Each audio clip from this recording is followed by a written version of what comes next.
Can you check it?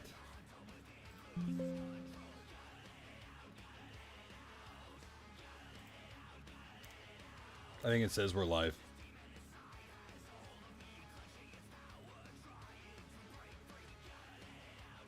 Yeah, you're just like, you're fucking like 20 seconds behind. That's kind of normal. The show's supposed to be like 10 seconds, maybe 5. Well, with fucking Streamlabs. There you go. Alright, cool. Alright, we back, folks. So yeah, I don't know what the fuck's going on with Streamlabs and shit, but I need someone who's smart with computers. Cause I'm kind of dumb. I am not a computer guy. So yeah, it's pretty bad. It's kind of bullshit.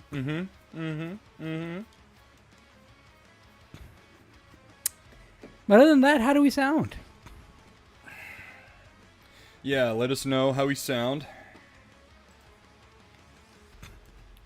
Music too loud, too low?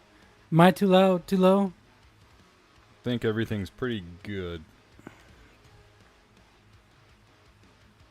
I think we're also dealing with a greater chat delay with Streamlabs. Not Streamlabs, OBS. Compared to Streamlabs? Yeah, please snark if you would. Sounds good. Cool. Sounds good. 70-30. Sweet, sweet, sweet. God dang. I am really just not sure what's going on with fucking Streamlabs. It's really, really upsetting. Especially the fact that we had to fucking pay for the multi-streaming and stuff. So I'm gonna have to figure out how to multi-stream on this if I can't Use Streamlabs. if I can't get Streamlabs to be working right. Yeah. By the way, howdy everybody. We have Mr. Cleese in the house saying howdy all. Howdy how.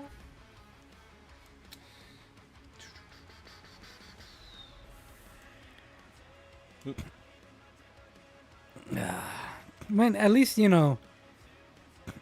At least you knew about this backup, OBS. Well, I mean, OBS is what I started my streaming journey on. Yeah. You know, I just thought Streamlabs, ooh, cool, fancy, yeah. Oops. Which it was running great for like. Up It until, literally just shit its pants. Yeah. Like, yeah. Like not even that long after you after the podcast paid for itself. Yeah. You got Way the Shinobi in the house. Heyo!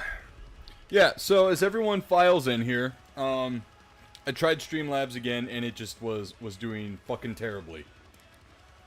So I don't know. We're rocking OBS for now. Since we're doing OBS right now, I have to transfer over something that I didn't move over from OBS, or I'm sorry, from fucking Streamlabs. Yeah, Just for later. Got Casserole in the house. What's up, Casserole? Casserole. Cassandra. I'm stupid. Okay, where's the poster? Where did I put it? We put it right there. Okay. All right. So yeah, we are just doing fucking TubeU.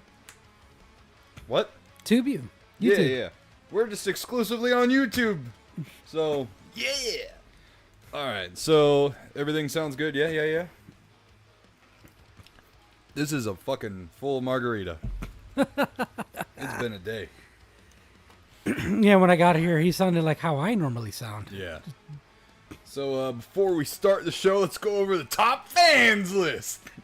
We got Snark at number 1, 75 points. Anonymous Mystery at number 2 with 50 points. Mysticles at number 3 with 25. Casserole and Way the Shinobi are also 4th and 5th with 25. Who will reign supreme?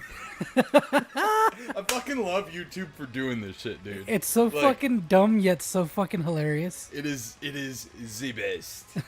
You know what I mean? Like, because the night we started talking about it, people started like, oh shit, I'm in, first and second. I felt so bad for Star Wars nerd. Dude, for some reason, it just did not put him on the leaderboard. He kept chatting and chatting and chatting and was like nowhere on the fucking leaderboard. Snark says, I should be disqualified, although because I have posted all the notes. Yeah. We'll say Anonymous Mystery is number 1.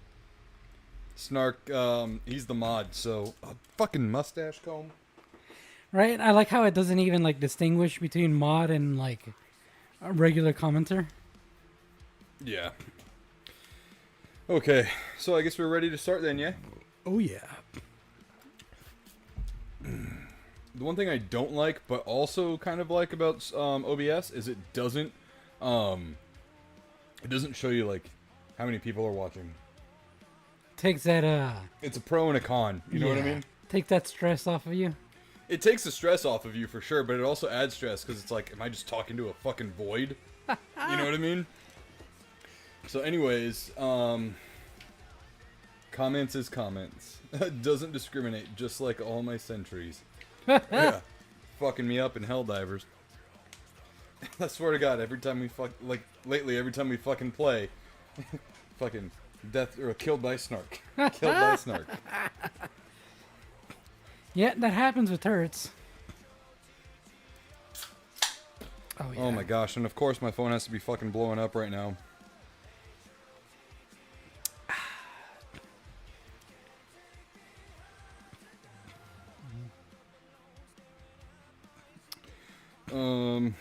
All right. So, how's everybody doing tonight?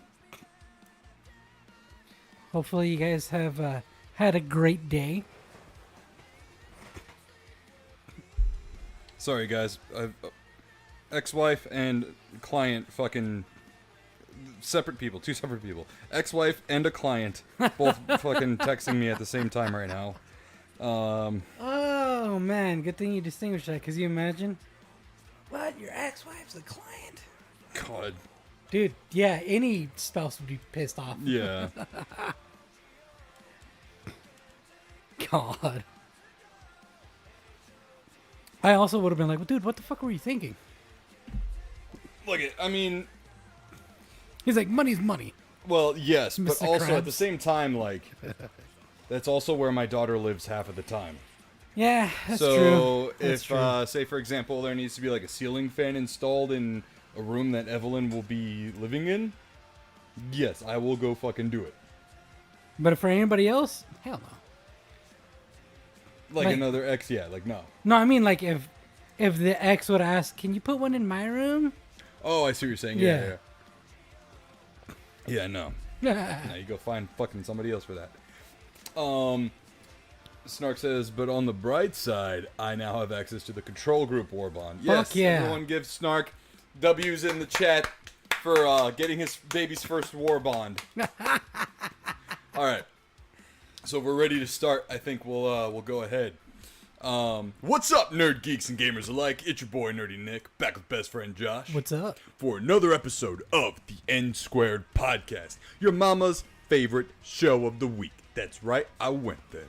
Before we get ahead of ourselves, I'd like to go ahead and thank our sponsors over at HubDaddyStore.com. Head on over to HubDaddyStore.com and use code MUSTACHE10 at checkout to get yourself 10% off your order of coffees, mugs, candles that are in mugs and you can burn and then use the fucking mug for the coffee, all from one-stop shop. HubDaddyStore.com, use code MUSTACHE10 at checkout. And you find yourself, kind of like a little down and with energy, like you're just kind of fumbling through life and stuff. Well, guess what? Dubby Energy is here for you.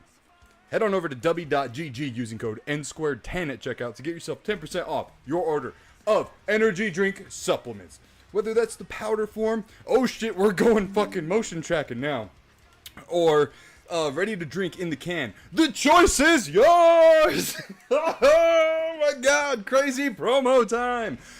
Oh, made here in the USA under GMP guidelines. There are no artificial colors, flavors, additives, none of that bullshit. Just 150 milligrams of caffeine direct inject into your system!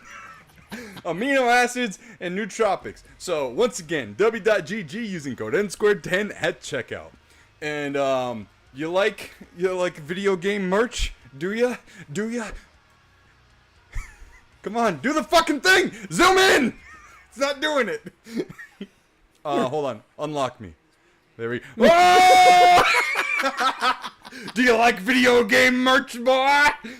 Well, head on over to 86.com/NSquared podcast, where you can score yourself some sick gamer gear. T-shirts, hats, lanyards, pins, and so much more. The options are incredible.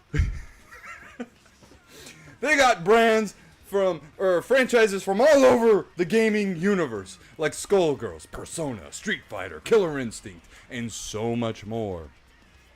Zoom out. Zoom out, motherfucker! So once again, 86.com/NSquared podcast. That helps out, with the show. We make commission off of that. So buy some shit! Also, we are viewer supported, so head on over to patreon.com/NSquared podcast for as little as $3 a month. It's cheaper than a snack wrap. Actually, I think it's the same price, but whatever.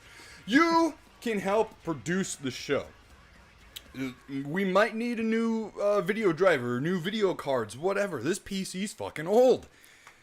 You can help us out with that and be a producer of the show and get your name listed in the producer credits of every episode and long form video when I make them.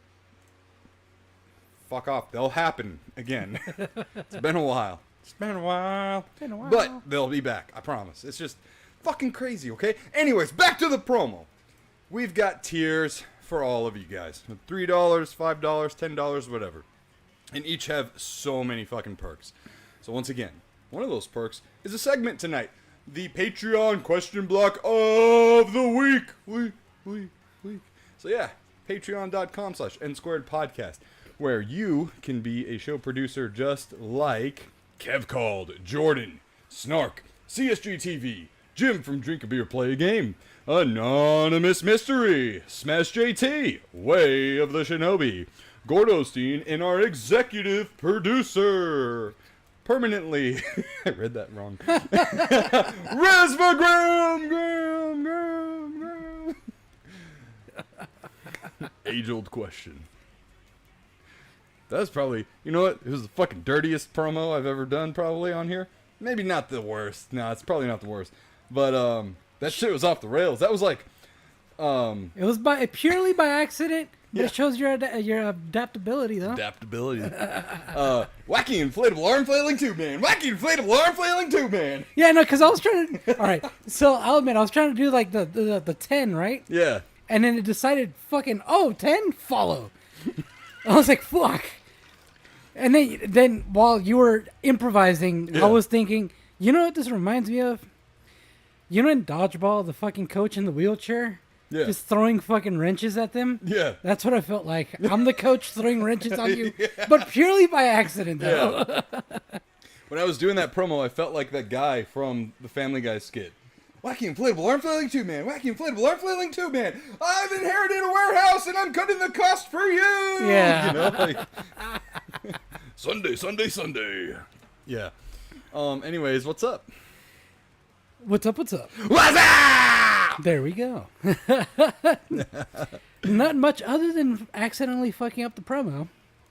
Been playing a lot of Destiny again. I saw that yesterday and I was like, fucking bitch. Yeah, new content dropped. I'm like, I'm gonna give it a try. And I'm enjoying it, so it was worth it. So I'm definitely gonna have to try to speed through the story as fast as I can. Mm-hmm. So that way I can still play Helldivers with you guys and not get fully absorbed in Destiny like I used to. Leave some room for other games. Plus, I still have Night Rain I gotta play through. Oh, yeah. That new, not new, but that Woo-Wah game, that Wuthering Waves. So I gotta play through that. I don't know what that is. It's a Chinese game. Ah, okay. It's like Genshin Impact. He's a communist! Hey, Marvel Rivals is a Chinese game. I don't know if you knew that or not. God damn it. Hold on. No, I know it's a fucking Chinese game. Fuck, what else have I been playing? A lot of Battlefield, which they finally announced Battlefield 6. So the leaks were true, which I'm kind of happy about. I know I said I hated EA, but this one looks good, looks promising. And if it performs well within like the first week, I'm getting the game. So Yeah, I saw the trailer for it, but it was just all cinematics. yeah, that's usually how they start off. That's what they did with Battlefield 1, Battlefield 5. Why But does my fucking phone have to be blowing up right now? isn't that usually how it goes?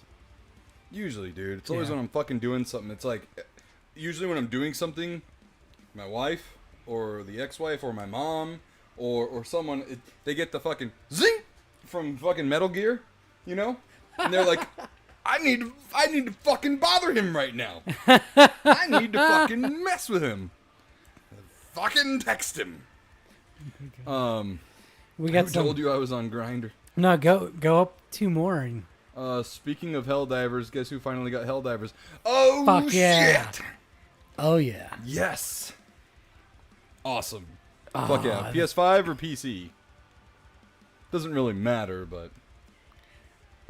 The only thing that's going to matter is for you with visuals. Yeah. Women can sense when it's not a good time. Apparently. Apparently. It used to be just my mom. I would like literally put my phone in my fucking pocket, start climbing up a ladder. Ring, ring. I'm like, oh my gosh. Oh man. Yeah. So fuck yeah. PC, nice. That means you have a really good PC. Right? I mean, Helldivers, it can run on a fucking laptop like Snark used to do, but he had to have it like where buildings were just fucking outlines. There were no details on them. Yeah, no, it's definitely kind of graphically intensive, especially with some of the stratagems that you unlock later on. Uh-huh. Like the napalm barrage. Yeah, that one can definitely make your PC hot. But definitely excited, although it sucks I won't be able to play with you guys till Wednesday, because unless we finish early on D&D tomorrow, which I kind of doubt, because our DM messaged us. He's like, hey guys, we're going to have a pretty serious encounter. Everybody levels up. I'm like, fuck. You fuck bitch! Yeah. So... Oh, install it now. What are you waiting for? Install it now. Wait, what happened? Snark says, I'm sorry, Way of the Shinobi and Snark are talking about, Helldivers and, like, friend code and stuff, and Way of the Shinobi says, will do, once it's installed. Bro, install it while you're watching us. Yes. Yeah. While you're wasting your brain cells, listening and viewing us. While we kill off your brain cells for you. Let it install. So we can kill off some bugs afterwards. Yeah. Or bots. Or squids. Or Illuminates. Oh. But yeah, pretty much that's what I've been up to. Not too many different games, kind of. But what about you? So, I've been doing the normal Helldivers. I've been playing Fall Guys more, you know, like you and Casserole were over for Saturday's D&D, Yeah. you know, and afterwards we played Fall Guys. And so I started up Fall Guys, and Casserole had never played it before. And Way of the Shinobi says, "What you think I'm doing? I only got 4% left."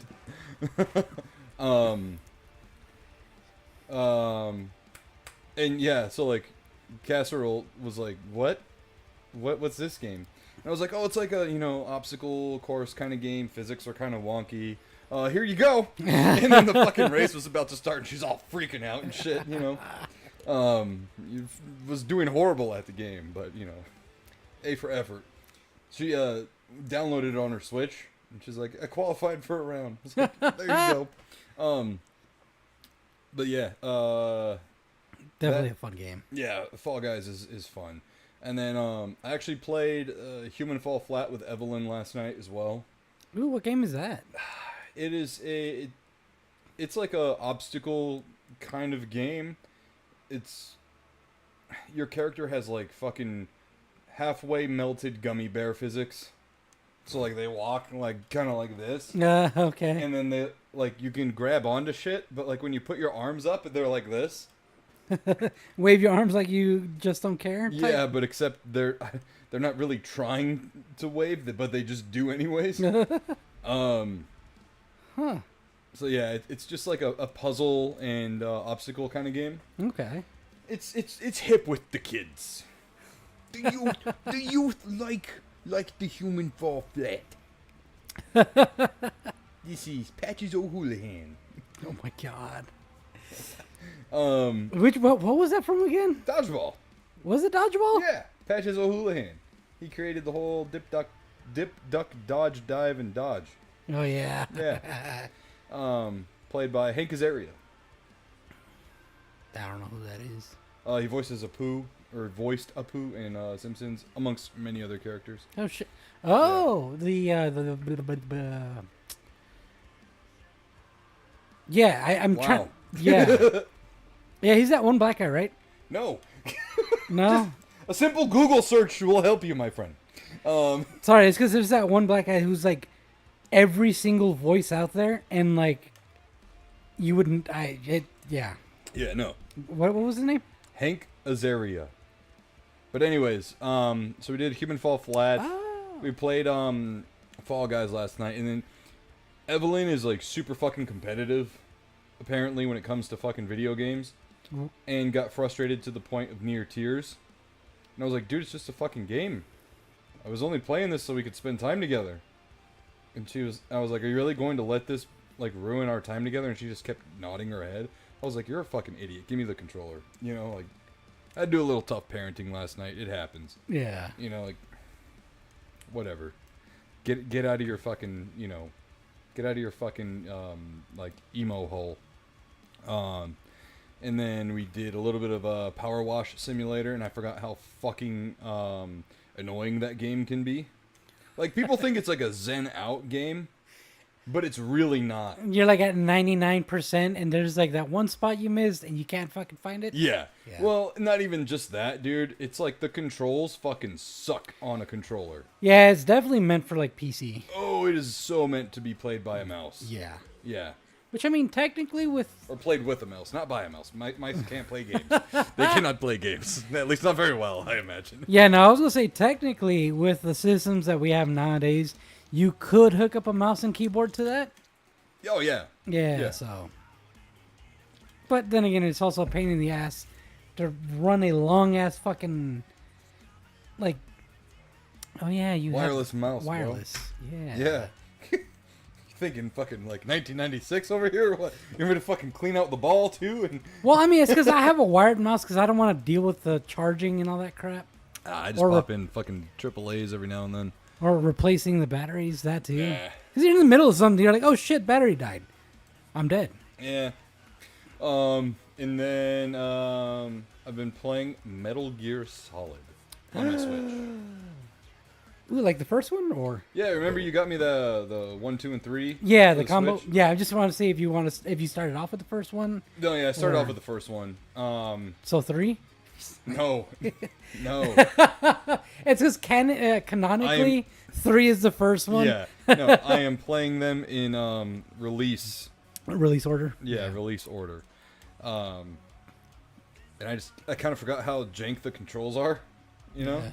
Like, I love how when you're prone, you can literally just, it's almost like you're on a fucking Lazy Susan, how you can spin, you know? Yeah. And it's like, no one fucking moves like that, dude.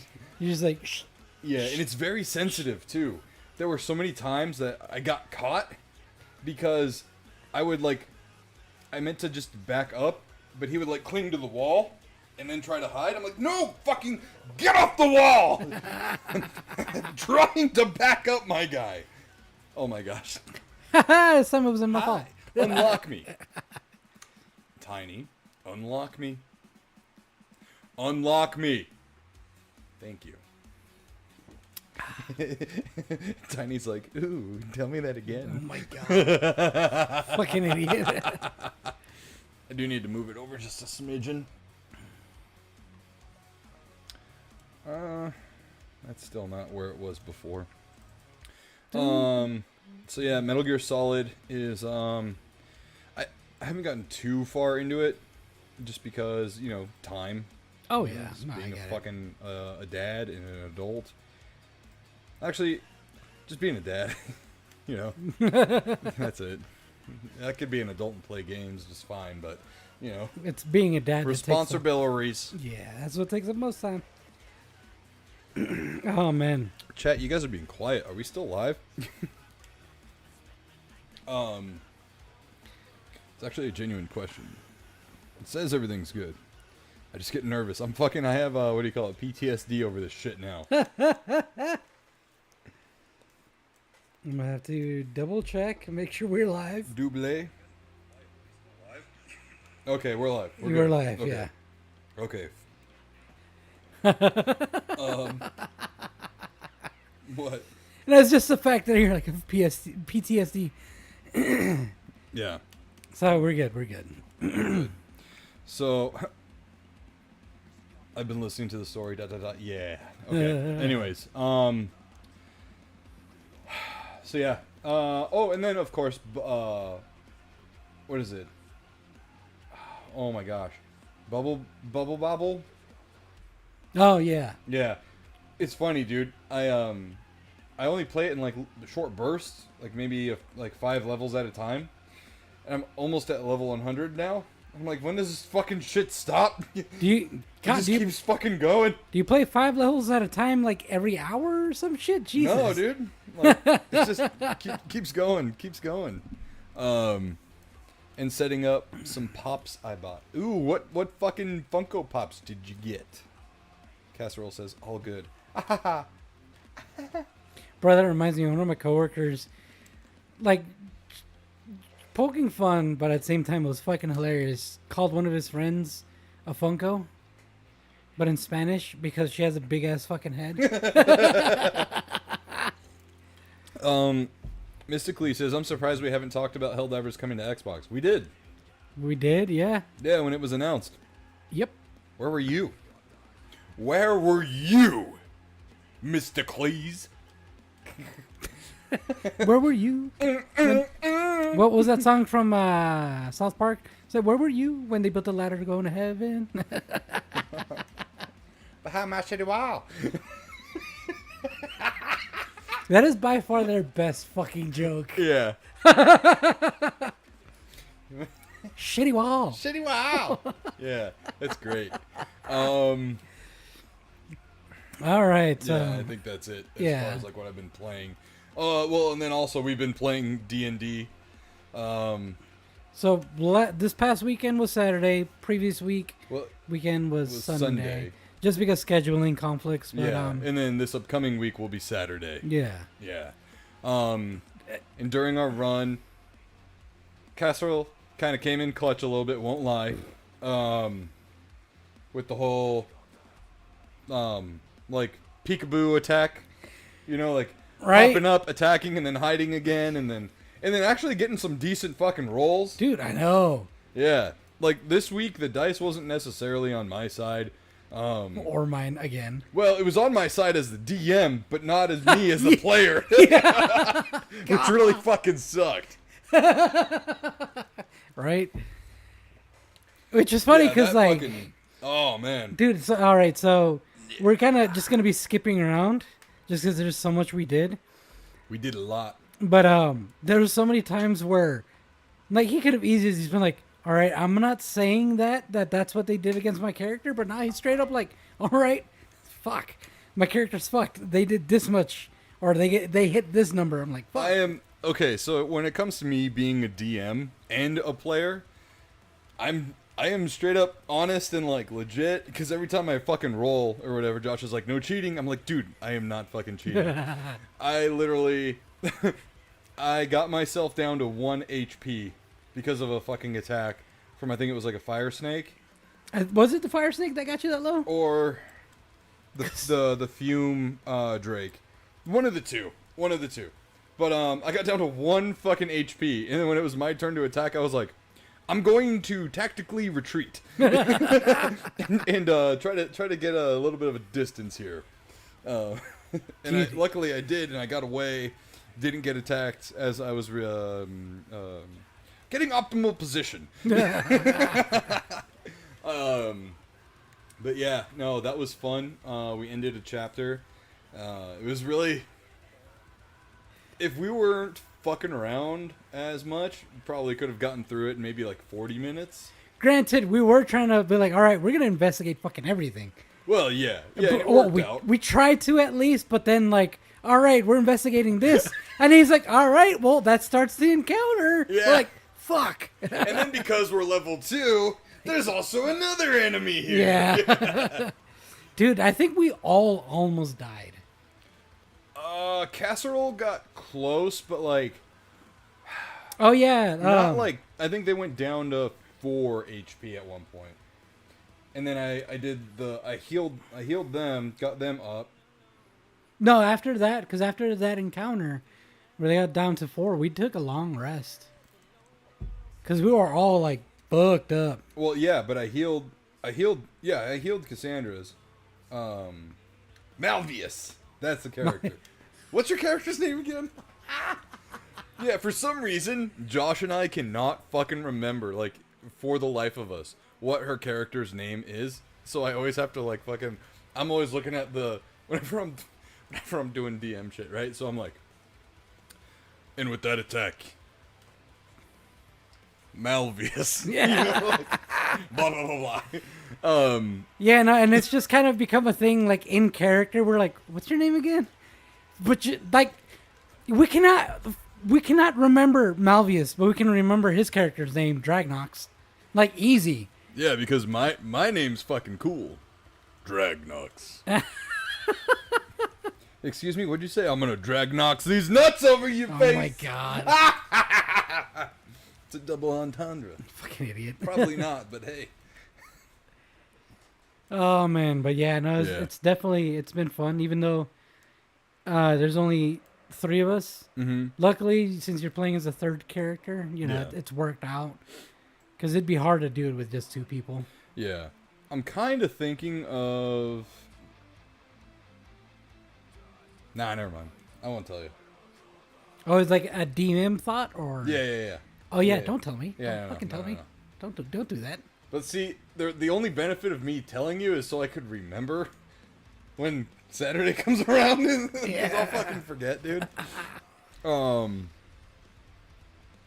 Casserole says we start out with horrible rolls. No, hold up. Before that, Oh yeah.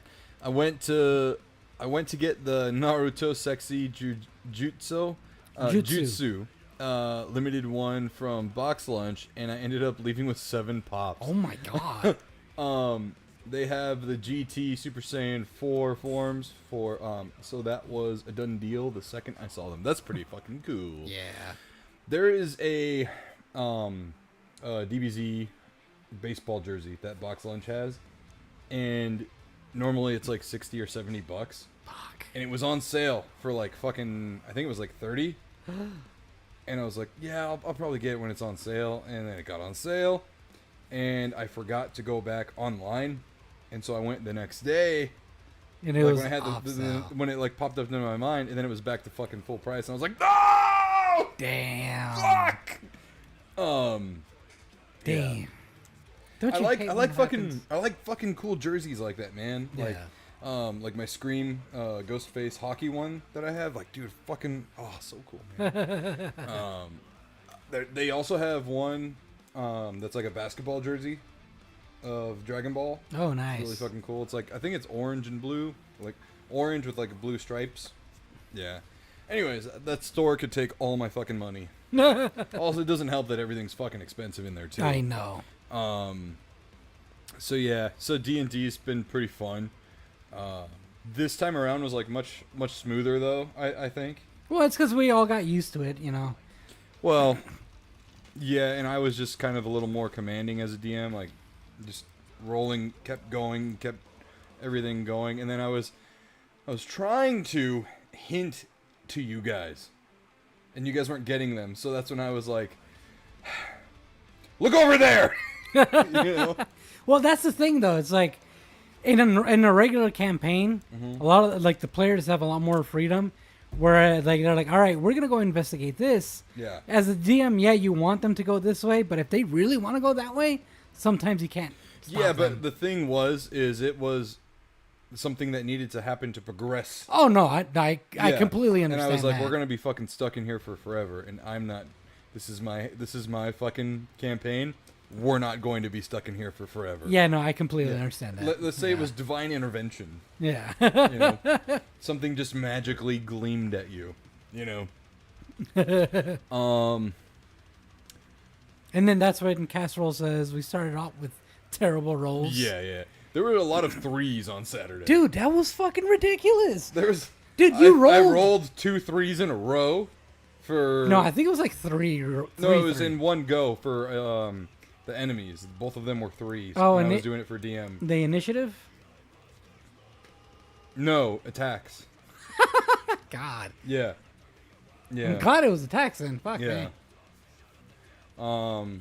Yeah, you got like 3. My initiative sucked. Yeah, for Yeah. sure. I think the entire run that we did. Yeah. Yeah, those were pretty bad. But it was okay though, because the way it went for the most part was like you, Cassandra, enemy, me, or you, Cassandra, enemy, me, enemy. Yeah. So it kind of worked out, because if I kind of like it that way, because enemies can reposition, you guys can reposition. So when it comes up to me, I am close or long range with my tridents. So it kind of works out that way.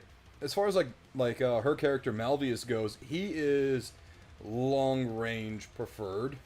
Oh yeah. You are close range. So there were multiple times where I would run up right next to you and attack the enemy as well. Yeah. And whatnot. Which, I mean, that's what I like about fighters, is because they're very versatile. Like, I can do long range and close range, although fighters perform better close range. But, yeah. Oh, that's sick. Way the Shinobi just posted in our Discord, which you can have access to via Patreon. They just posted the Super Saiyan 4 Gogeta. Dude, I like the other Is that one. Gogeta? Or is that just... Let me see. I think he's got the vest on, yeah? The black right there? Because that's not the fur. Is it Gogeta? Yeah, because Gogeta has those. Yeah, like the big shoulder pads? Yeah, the shoulder pads. Good 'Cause, fucking find. Right? And then they say, Way the Shinobi also says, if you do it even one time, Josh will be bringing it up until you're 80. I forgot what the hell we were talking about that. Yeah. Yeah. That would just be me role playing. Can't even remember names for shit. Malvius. Yeah. Wait, which one? I'm always going there to get anime jerseys. What is your sizes?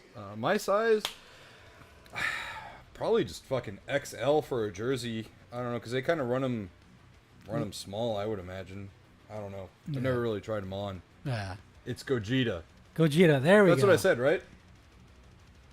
I think I said yeah, Gogeta. I think so. Yeah, chat, confirm. Hello?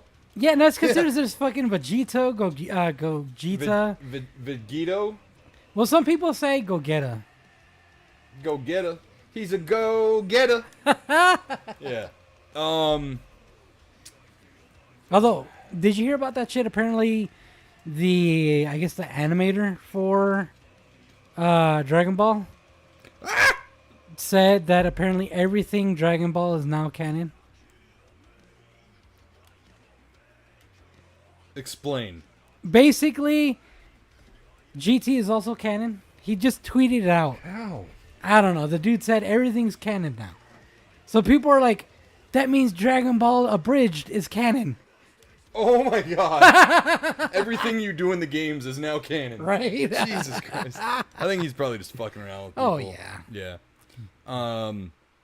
So yeah, anyways.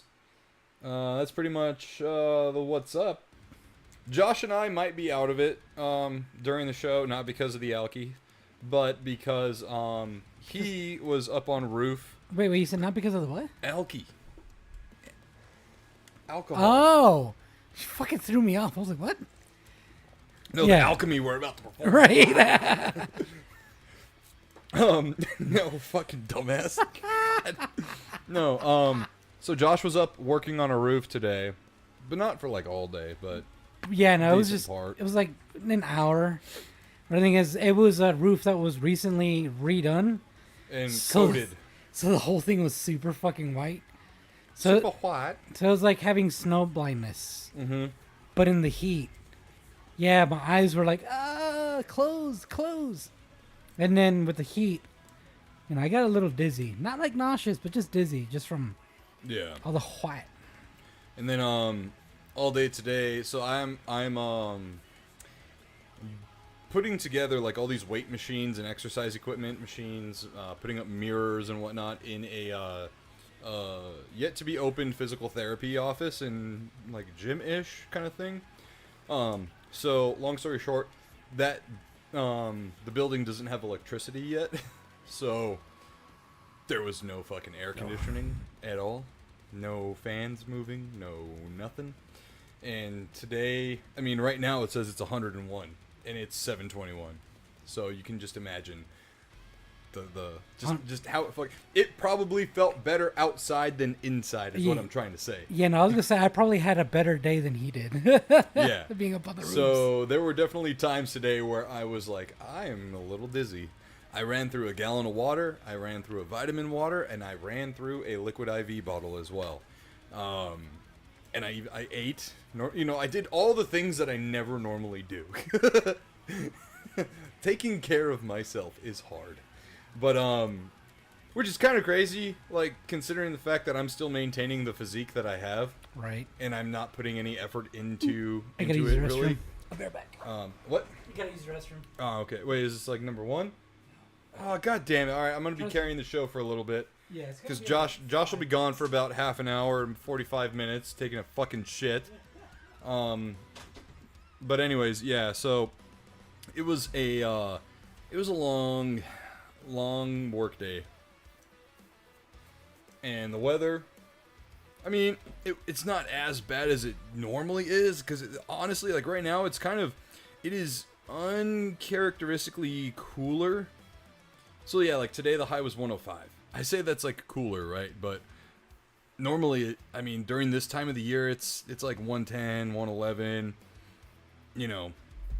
Anyways, I mean, fucking hot is hot, right? At the end of the day, hot is hot. But when you have when it's all still air and shit, dude, it's just brutal. I stopped sweating at like 4 o'clock. Bro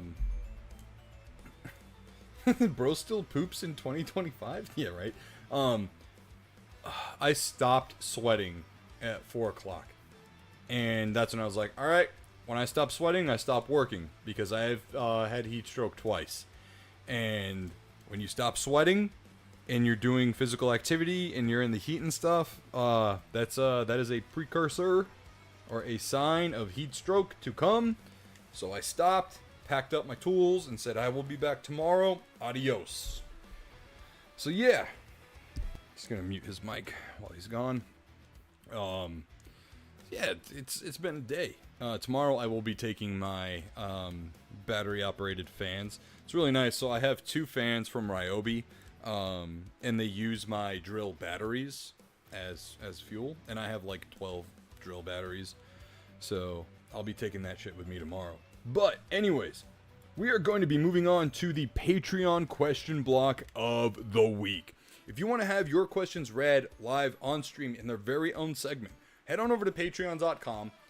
Join the $3 tier at the very minimum. Again, $3 a month, it ain't shit.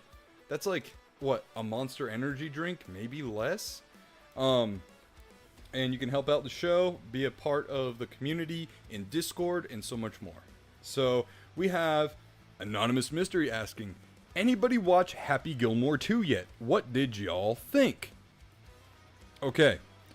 I want to see in the chat right now, has anyone seen it or going to see it, and how are we about spoilers? Because the movie did come out, I think it was last Friday, so I just want to make sure before we get too deep into it, I don't want to spoil it for anyone who wants to see it and hasn't seen it yet.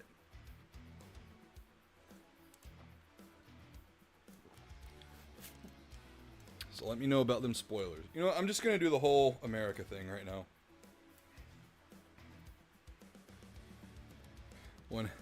One sweatband, two sweatband. Yeah. Haven't seen it, but I plan to. Okay. That is enough for me right there to say no spoiler talk. So I did watch it yesterday, as a matter of fact. Oh, as soon as I say that, I'm not worried about spoilers, though. Okay. Well, either way, I'll still keep it light. God dang, my fucking hand is peeling. Like, right here. So, again, it's just from what my fucking line of work, man. My hand's getting fucking abused.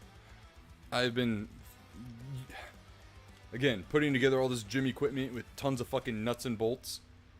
Everything I fucking touched today, like my fingertips are fucking raw from just all the threads that I've been fucking touching today. Ugh. Anyways, how do I, let's see. I liked the movie. I liked it. I didn't love it, but I liked it. Happy Gilmore, the first one, is one of my favorite Adam Sandler movies. In its essence, it's very original, right? Like, there wasn't really a kind of sports movie like that. And it made a really boring sport really funny and like a fun sports movie to watch. You know, it kind of reminded me of the hockey comedy movies, Slapshots. But, yeah. Happy Gilmore 2, I felt, was very much like rinse and repeat and didn't try too much new. There was, like, some interesting choices made, in regards to his wife, his love interest from the first movie. They got married, and whatnot, you know. I will say there were some very interesting choices made very early on in the movie, dealing with that character. And, a lot of the same kind of jokes. A lot of, like, okay, so you remember that really big guy from the movie who had, like, the nail in his head? And his shirt says, like, guns don't kill people, I do, or something like that. So, like, his son was there. And, his golf mentor, obviously, who had died in the first movie, his son was there and had, like, the same fucking wooden hand and shit. So there's a lot of replayed gags that, like, they're tongue-in-cheek, like, kind of cute little wink and nods and shit, but, like, it also just comes off, like, creatively deprived, in my opinion. Like, and the movie also went out of its way to play too many clips from the first movie in this movie as, like, callbacks and flashbacks, and I thought it was just, like, again, it was kind of, like, creatively bankrupt. I did like how there was a new twist, no pun intended, on, the antagonists in the movie, and how there's, like, a new golf league that is trying to, be, like, the XFL of, golf, like the PGA. So I thought that was really cool. I liked how it was, like, the top 5 PGA, pros versus these new dudes who are in this, like, very extreme league and whatnot. You got a lot of cameos from a lot of people, as Adam Sandler loves to do. You even got, like, Rob Schneider, you know, going like, you can do it, you know, like, money grab. I wouldn't say necessarily money grab. He's obligated to make movies for Netflix. I think contractually he had 6 movies he was supposed to make for Netflix. So this happened to be one of them. I'm glad it didn't go to theaters because I think a lot of people would be way more critical about the movie, and sour if it went to theaters and people had to pay, you know, $15 for a fucking movie ticket for it. You can definitely do a lot worse, paying for a movie ticket to something else that's out right now, but I thought it was fine. It is a is a fun watch. I might rewatch it again, might not. I don't know. You know. One thing that like I really fucking loved, and I wasn't necessarily expecting it, was Bad Bunny as the caddy. Bad Bunny, the dude as his caddy, he was just fucking great. He almost reminded me of John Turturro's character from Mr. Deeds, the butler. I am very sneaky, sir. You know that guy? He kind of reminded me of him in a certain way. You know, like alcoholism plays a big part in the movie, and there's a part in the movie, and it's again a callback joke to the first movie where, you know, there's like fans and they're trying to get him to chug beer, you know, out of the funnel and everything, and in this movie he's trying to stay sober, and Bad Bunny like hops in front of him and then like drinks it for him, and like super big chug or whatever, and the whole time he's dressed up in this fancy ass waiter outfit, you know, and I just thought, yes, anonymous mystery. I was right about to say that shit. Anytime Adam Sandler's character or anyone like was hurt, like fucking was like in like pain or anything, he's like, do you need a water refill? Would you like some breadsticks? It was just so stupid, but it fucking worked. And that's the kind of stuff that I was expecting out of it. But like I was expecting a lot more of that kind of stuff. Like new, funny, a little bit creative, you know, jokes. And like Bad Bunny, any scene he was in, he like really did a really good job. Especially the guy who played his cousin. Oh my god, that shit's very funny. That shit is very funny. There is a scene in particular where Bad Bunny doesn't know how to caddy, right? Like, because he's a waiter, and Adam Sandler just like hired him to be his fucking caddy. And after he does like caddying for a day, the next day during the PGA tournament, he comes back with his cousin, and Adam Sandler's like, "Who's that guy?" And the Bad Bunny, being the caddy, goes, "Oh, he is my caddy." And he's like, No, you're the caddy. You don't need a caddy." And like, I'm not doing the scene service. Like, it is, that shit's very funny. There are, I feel, way too many famous people in this movie. Again, like, it's super fucking cameo heavy. But it's a good movie. I still like it. MJF is he's a professional wrestler for AEW. He plays one of his sons in the movie, and I thought he did really well for his like first major acting gig. The cousin's voice alone cracks me up. Yeah. So I thought MJF did really well in the movie. I also did like there's a fucking scene. So the big guy that had the nail in his head, he ends up meeting his son, Adam Sandler's character, Happy Gilmore. He ends up meeting his son at a golfing round. Hold on, I'm gonna pull that up real quick. Happy Gilmore 2. We're gonna look at the cast because he's a basketball player, or retired basketball player rather. I'm trying to remember his name, but it's slipping my mind. Oh my gosh, what's his fucking name?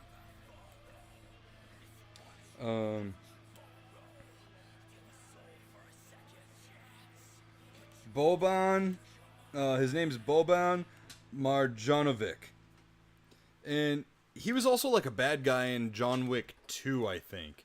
But he plays the big guy's son, and there's a part where his mom is there too, and she like raises his voice at him, and he fucking goes, "No, mommy, don't hit me, don't hit." Like that, it's just so much fucking fun with those kinds of scenes.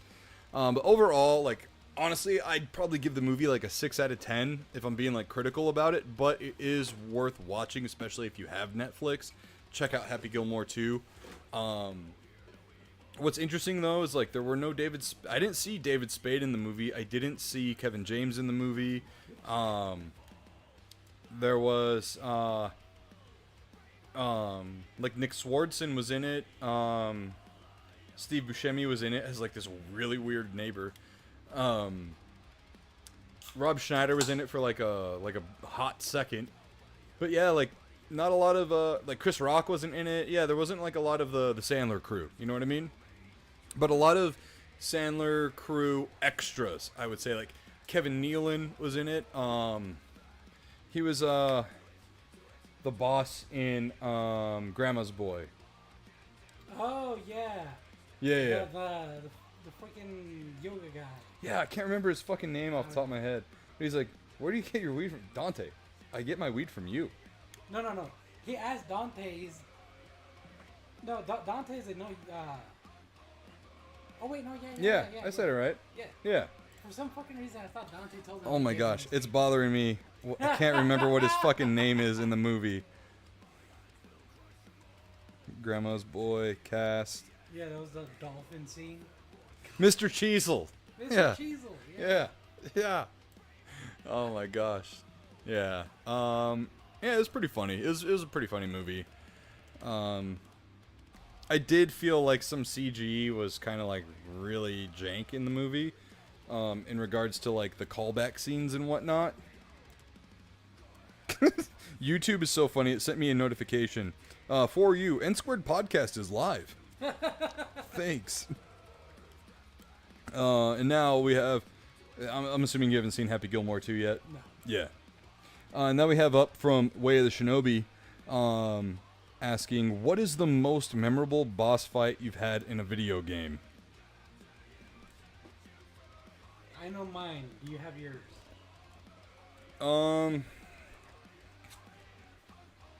Like yes and no. So why don't you go first? All right.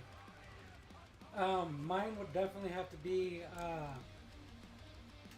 I'm probably butchering the fuck out of this name, but this is all I know how to say it. Shout out to Kirkland. Dragonlord Placidusex from Elden Ring. I could probably be butchering the shit out of it, but he's an extra boss fight, like an optional boss fight in the game. Okay. And he is by far the most cinematic boss to fight. Like, when you're fighting him, all his moves look like they could be like in an anime. Like, there's lightning strikes that land, and then they take a second to disappear. Like, you know how lightning just strikes and it's gone? Yeah. Yeah, no, it's like it lands and it stays there for a second. It looks cool as shit. Oh. What? Huh? Anonymous Mystery said Mike? I Damn. muted you when you were gone. Say it again. Motherfucker. Well, I didn't want your headphones to like slide down and then just do the fucking ear bleeding Oh, feedback. okay. Fair. Yeah, fair. so say it again. All right, so everybody hears it's Dragonlord Placidusex, which I probably butchered the shit out of that name, but whatever. From Elden Ring, is an optional boss. Placidu. Placidu, probably. He's a very cinematic boss. A lot of the moves are like anime-esque. Then when I was explaining to him, it looks like lightning striking, and then it stays there for a second. It's really fucking cool. That is by far one of my favorite boss fights. It's actually challenging. Like the first time you do it, cinematic as fuck. And it's satisfying once you beat him. You get a cool weapon from him too, so yeah. That's my most memorable boss fight. Okay. For me, there's kind of like a few, but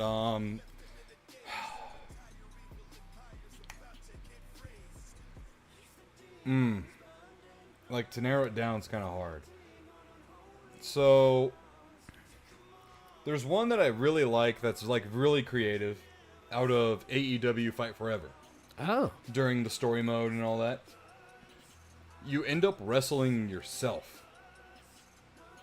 So in the story mode, you know, like you're going through, you know, visiting different towns and having matches like live on Dynamite and this and that. Yeah. Well, right before you wrestle for the fucking world title, which is the main boss, you wrestle yourself. And yourself is, and I played as like my own custom character, you know? It's a shadow version of you.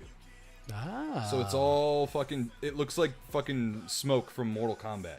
with the red eyes and shit and That's everything. actually kind of fucking dope. And it's got your move set. It wrestles exactly how you wrestle. And throughout the thing, the match, and there's like no crowd. So it adds to the drama a little bit more. Yeah. There's no crowd. You hear like negative thoughts and stuff. So it's basically conquering yourself type situation. Conquering yourself, your self-doubts, your self-worth issues, and so on and so forth. And it's really fucking satisfying when you beat it because it just does something to your character that makes them like complete. And then you go on and fight for the world title after that, you know, and it's really cool because it's a fucking pro wrestling game, right? You know, and it's just you're going through the fucking like season. The season is a year long, so it's like broken up into quarters and stuff, and you don't expect that because throughout your time playing the game, in between matches you can like go train, go out to restaurants that are very specific to each city that you're in. You can go sightseeing with other pro wrestlers and whatnot. And do like social encounters and stuff. And it's very much RPG like because you do have a skill tree with like social stats and this and that and the other thing, right? You can also visit the fucking hospital too to heal up. So when that happens, you're not like you don't expect that to happen. Yeah. The fucking scene starts off with like you in the locker room. It depends on like what branch you take because there are different outcomes for the paths you take in the game. Oh yeah. So it's again pretty fucking deep for a wrestling game, and there's a lot of replay value in that. So depending on who you're allied with and stuff, like they'll be talking to you and like hyping you up, and then they'll leave the locker room, and then your fucking shadow form, your shadow self comes in, and then it starts talking mad shit to you and this and that, and you're like, holy fuck, this is kind of intense. And then when you have your match, like the only thing illuminated is the wrestling ring, and it's like ooh, very poetic. and it's like very like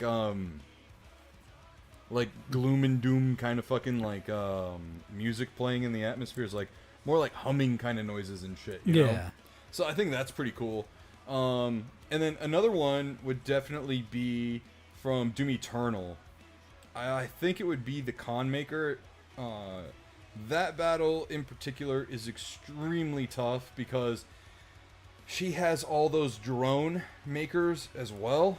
And it is just demanding of all your fucking attention. And if you're not in a flow state, so flow state is definitely something that correlates directly with Doom. When you play any of the Doom games, you have to be in a fucking flow state from 2016 up till now. And if you're not in that frame of mind, the game is going to be really hard for you. And it takes me like 5-6 deaths before I really start to like get into my flow state. Yeah. You can't just jump in the game. Even in Doom the Dark Ages, you can't just like jump into it and play it willy-nilly. Like, fuck no. Doom will fucking grind you into a million fucking pieces if you're not ready to play it. Especially in the higher difficulties. And that's what I play on. Yeah. Like Ultraviolence and shit. Mm-hmm. Or Nightmare. And that's not even the main boss of the game. The Icon of Sin is the main boss in that one, but the Con Maker and all the fucking drones and everything, like, it is bullet sponge hell. And you have to be extremely creative with how you take the Con Maker out while avoiding optimal damage. So yeah, I would say those two right there. Nice. Yeah. Let me see if we have any more questions. Dun, dun, dun, dun. Did we read the questions last week? Yes. Oh, okay. Best movie we've seen thus far this year, and then would you say dubstep is the worst style of music ever to exist? Oh, yeah. From Kev. Yeah. Alright, so that has been the Patreon question block of the week. Once again, you want to have your questions read live in their very own segment, head on over to patreon.com for as little as $3 a month. $3 a month. You can have your questions read, have access to our Discord, and much more. So once again, we thank you guys, you show producers, Way of the Shinobi, and Anonymous Mystery for your questions. All right. So, hold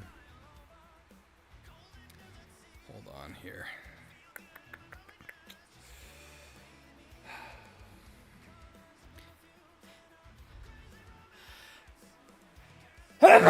Jesus, bless you. Thank you. That actually kind of like made me jump a little bit. Oh man, How was your bathroom trip, Josh? it was fantastic. Feel lighter. Although, have you heard of anybody, or have we discussed it, or sometimes where you poo, you get heavier? Yeah, I've had a couple of times where I've like taken a dump and I weigh more after. I don't understand how I the don't fuck that understand it either, happens. bro. I don't understand it. It is against physics. It is against logic. We got helium in our poo. That's what's going on. Yeah. But I kind of want to change the tone a little bit here for a second. I think you know where this is going to go. Maybe. So last Monday during the show, I got a phone call. Well, I called my mom during the show. And turn the fan down. All I hear is the fucking fan going. Yeah. So once Josh turns the fan down. Gonna get a little heavy here for a minute. Is it on one? Yeah. That's two. Just put on one.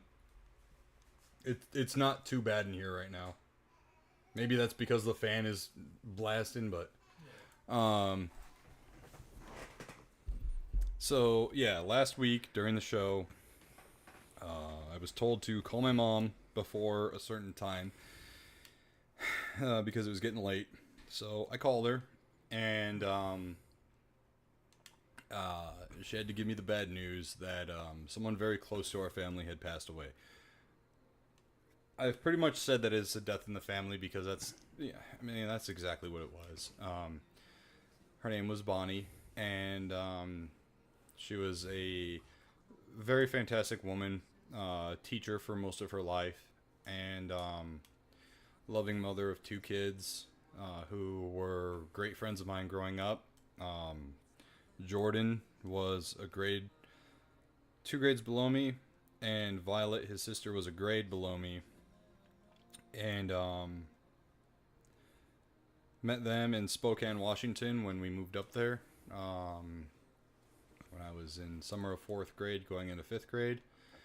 And it was like Disney fucking-esque like neighborhood, you know, like fucking beautiful trees, everyone had green lawns and hills in the background with just pine trees galore. You know, we were outside all the time, and you know, I got to experience snow for the first time in this shit and all that.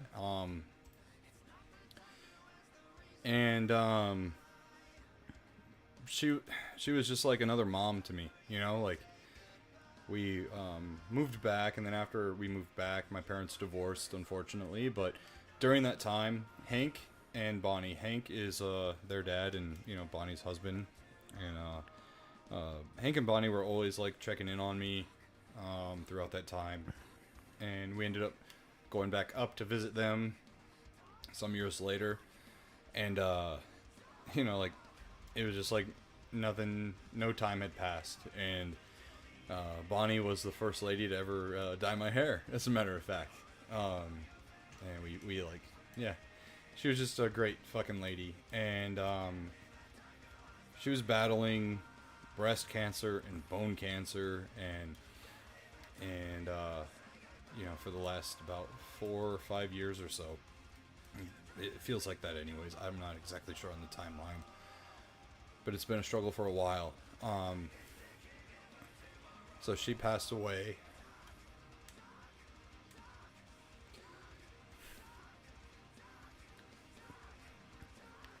So that sucked. So you guys are probably familiar with the moment last week where I stepped away to make the call, and I came back, and you know, everything was fine and stuff. I didn't know how to like process it, you know, and shit. So I just like show must go on, you know, and had that mentality and stuff, and was just like trying to just power through it. You know, it hit me like pretty hard the next day, you know, and like the realization of you know,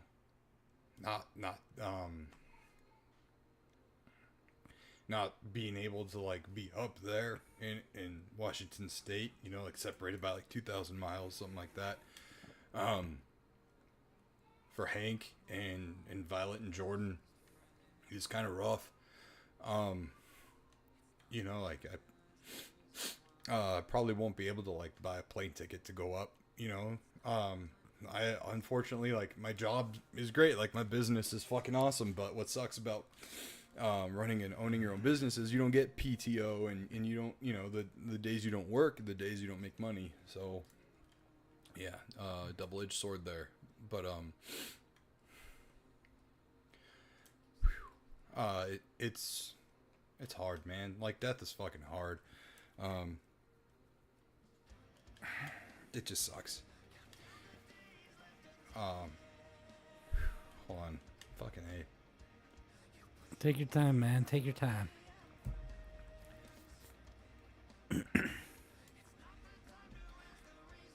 So that, like, I'm happy she's not suffering anymore. And, you know, I immediately reached out to Hank and Violet and Jordan. And, they were really grateful for that and stuff. And I gave it a few days before I reached out. I say immediately because I immediately reached out to Violet and Jordan. But I wanted to give it a few days for Hank, you know. Because it's hard losing a spouse like that, you know. Being married so fucking long and this and that. Oh, so yeah, that just, it's hard and it sucks. It's hard and it sucks. You know, lost someone very important to me from my childhood and teenage years. And when I started to like acknowledge it and grieve it and stuff, the next fucking day we learned that Ozzy Osbourne passed away, which also really fucking sucked. I'm a musician, and I was born in 91, but my parents raised me like I was born in 81.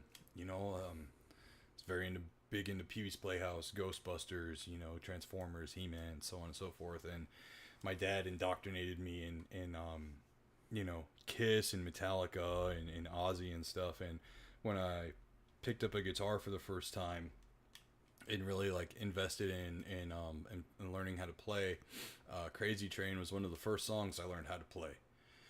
And I know it's going to sound so silly going from like someone who I really cared about, you know, and a personal connection and stuff, to then mourn a fucking celebrity, right? But this person was more than just a celebrity to a lot of people. Was an idol, was literally someone who defined a genre of music, inspired a lot of people to be who they are today. Without Ozzy, we wouldn't have Metallica. We wouldn't have, you know, fucking Trivium, Bullet for My Valentine, you know, fucking Breaking Benjamin even. Like, we wouldn't have a lot of music that we enjoy today. And a lot of the music that he's made that has influenced all these other bands to make have been soundtracks to our lives. So it's touched us personally in some way, shape, or form. Maybe you didn't even know who he was as a musician, but you knew him from the Osbournes, you know, that fucking show, Sharon, you know. It really did hit heavy because it just felt like a pile on from my personal passing. And, you know, that day I just was like, fuck, man. Okay. All right. And, you know, I came home and I just put on Ozzy, you know, and Goodbye to Romance is a song I love to play. It's a very like chill and a real song. If you listen to a lot of his lyrics and in almost all of his songs, there's a lot of really good fucking messaging and whatnot in those songs, and very real and very deep. Ozzy's one of those guys who, it's not like the person, he partied a lot, right? But it's not in the music. In the music, it's a lot of like really heartfelt shit. And again, like, it's one of the reasons why I picked up guitar in the first place, you know? So to lose someone like that, just fucking sucked. And I thought it was really actually, like, beautifully poetic that he had his farewell concert, like, 2 weeks before he had passed. And that was, like, that was his way of, I feel like, saying goodbye. Like, he kind of knew, maybe. He kind of knew. I don't know. But, that was really tough. And, I'm holding back a lot of fucking tears right now. That was, a blow to the gut, right? And then, Thursday, fucking A, man. Thursday, hit like just as fucking hard. Hulk Hogan had passed away. And that was like early in the morning too, over here. And he just fucking died of cardiac arrest, you know? And talk about it like another pioneer, going from one pioneer to another. We talk about pro wrestling on this podcast. We obviously talk a lot about music on this podcast as well. And you know, Ozzy and Hulk Hogan. If it weren't for Hulk Hogan, I don't know that I would be a pro wrestling fan. I was very much a Hulk maniac growing up, you know. We had a fucking cassette tape of Mr. Nanny, and I watched that shit till it came undone. You know, I always said my prayers, took my vitamins, you know, and I always wanted to be like big and strong like him and shit. And I mean, this guy put pro wrestling on the world map. Not just like made it popular here. He made it fucking popular everywhere. And pro wrestling wouldn't be where it is today if it wasn't for him. You know, a lot of people, unfortunately, like, he's fucking imperfect, right? Same thing with Ozzy. There's a lot of things that he did bad in his life too, but a lot of people felt the need to highlight all the things that Hulk had done wrong. But what sucks is, like, at the end of the day, like, families lost a husband, families lost a father, families lost a cousin, uncle, etc., right? And then us as just as fans of these people and whatnot, like, we lost someone we looked up to. We lost someone who influenced us in a minor way or a great way, you know. And for me, unfortunately, I lost a real life role model. I lost a musical inspiration, and I lost someone who ignited a love of pro wrestling in me, all in the same week. And each one of them carried a huge weight and meaning in my life, and it just sucked, man. It really fucking sucked. It made me realize that, like, fuck, man, like, Ozzy was 76 and Hulk Hogan was 71. I'm 34. If I'm lucky, I have half of my life left. And of course, you know, it sent me down this fucking spiral of anxiety and worry about, you know, like, man, life is just gonna fucking go by before I fucking know it, and I'm gonna be fucking dead like them. But a huge part of my childhood and upbringing left last week. And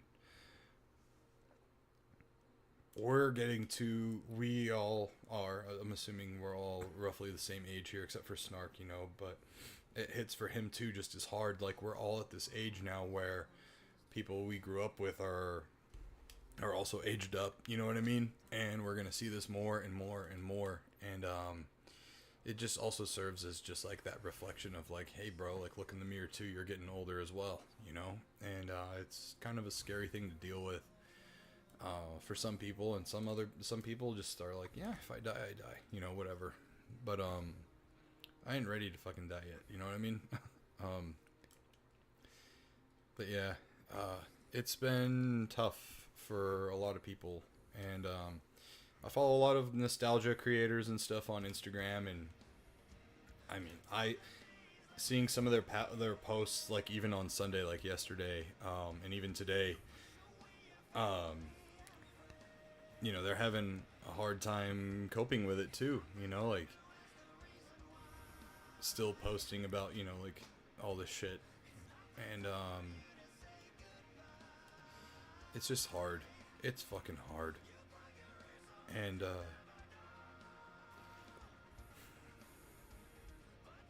I don't know how else to say it. It's just been shitty. And I normally, like, I feel really stupid about mourning, like, celebrity deaths, you know? Like, I don't know them. I had no connection with them.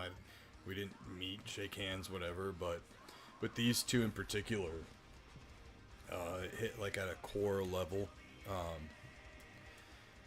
Like, when Paul Rubens passed away, that one was pretty hard.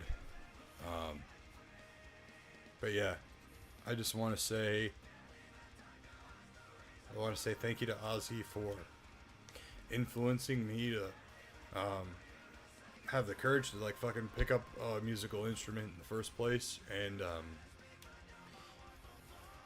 just have a fucking go at it, you know, and learn something just by myself. I mean, I still can't read music, but I can listen to a song and pick it up like that.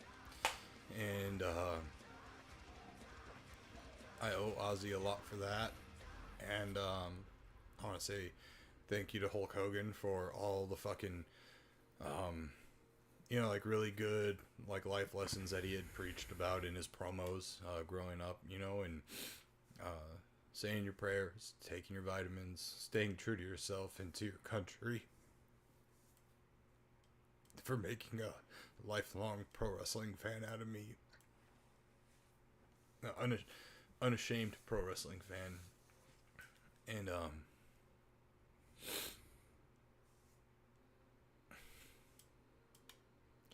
I want to say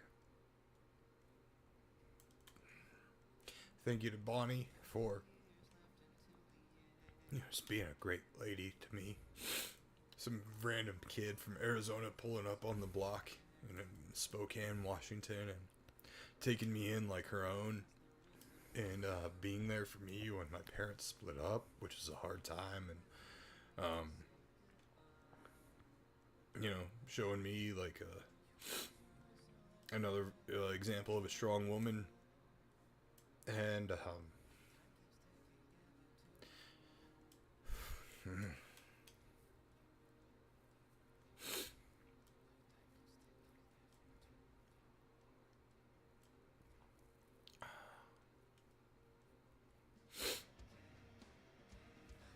yeah.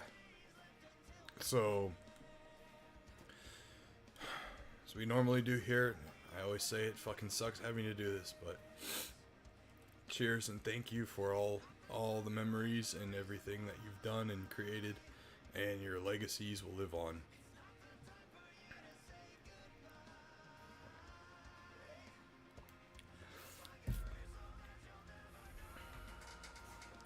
I'm gonna take a second. I'll be back. Take your time.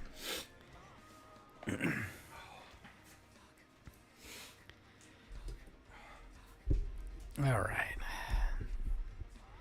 Anonymous Mystery said Gesundheit. Oh, for when I sneezed. And then Anonymous Mystery says hugs to y'all. It's more for him, you know. Especially with Bonnie. That definitely hit him pretty hard. So he definitely needs that. Anonymous Mystery says, damn, called Snark out like that? Get life insurance. Yeah, me and you, Anonymous Mystery, we have that, you know, just in dark times, just can't help but, you know, try to laugh a little bit because what else can you do other than cry? You know. Sometimes it comes off as inappropriate, and I get it, but you know, sometimes you can't help but just laugh at hard times. You know, and we don't mean it in the wrong way. It's just that's how we cope. Whether Shinobi says whether you met them or not doesn't matter. They were part of your life. They helped shape who you are, and were a source of fun and good memories. Loss is loss, and it's not silly to grieve.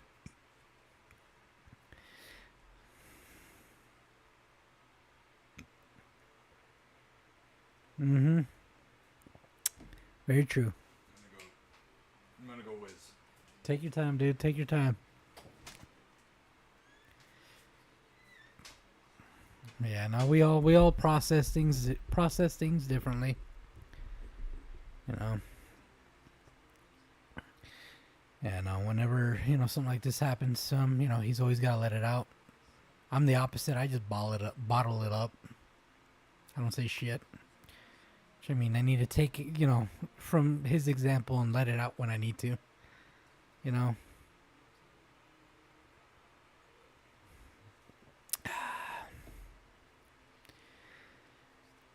I know that was a somber turn for the night, guys.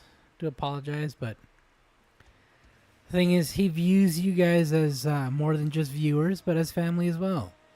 So, you know, he feels comfortable letting that out to you guys, because he's normally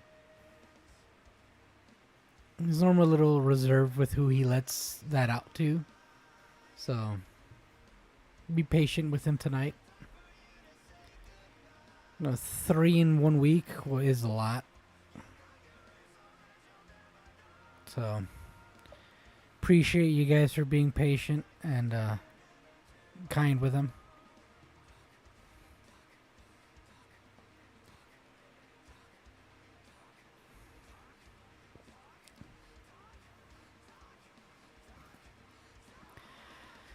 Oh, man. Snark, wait, what did I miss? Snark, damn it, man. Of all things to say after everything that just was said, of all things to say, damn it, Snark. Well, to give you a brief recap, Snark, Nick just kind of went over what happened last week.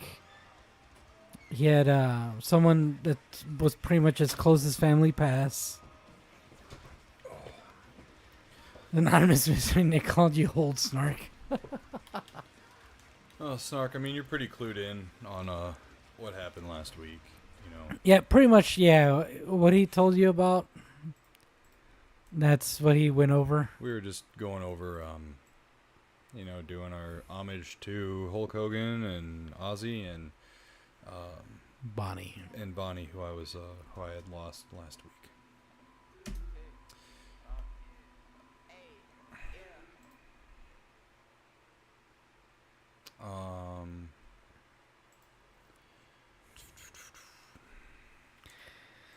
Anonymous Mystery, I was just fucking around. Yeah. I understand you, Anonymous Mystery. I understand you. I'm gonna relaunch iTunes here.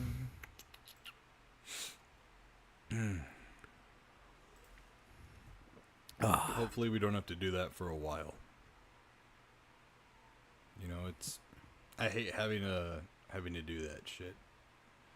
You know, normally when we do our RIPs and whatnot, it's, you know, a celebrity and whatnot, but this one had a lot of personal attachments and whatnot, so hopefully we don't have to do that again for a long time. Mm-hmm.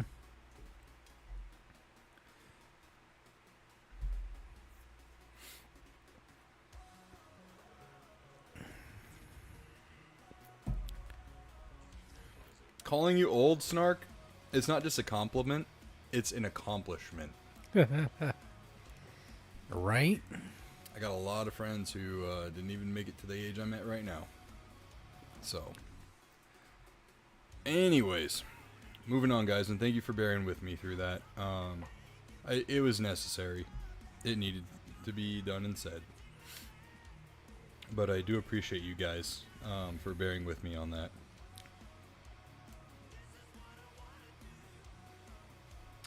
Okay. Anonymous Mystery says, lucky to get old. That's true. Mm-hmm. Big time. Mm-hmm. True. Achievement unlocked. Remember, I outlived even my parents. Yeah, man. And we're very happy to have you, dude. I'm very lucky to have a friend like you. Mm-hmm. I also want to shout out Way of the Shinobi. They were also there for me last week as well. And, aside from you, one of my longest running friendships, and I very much appreciate you.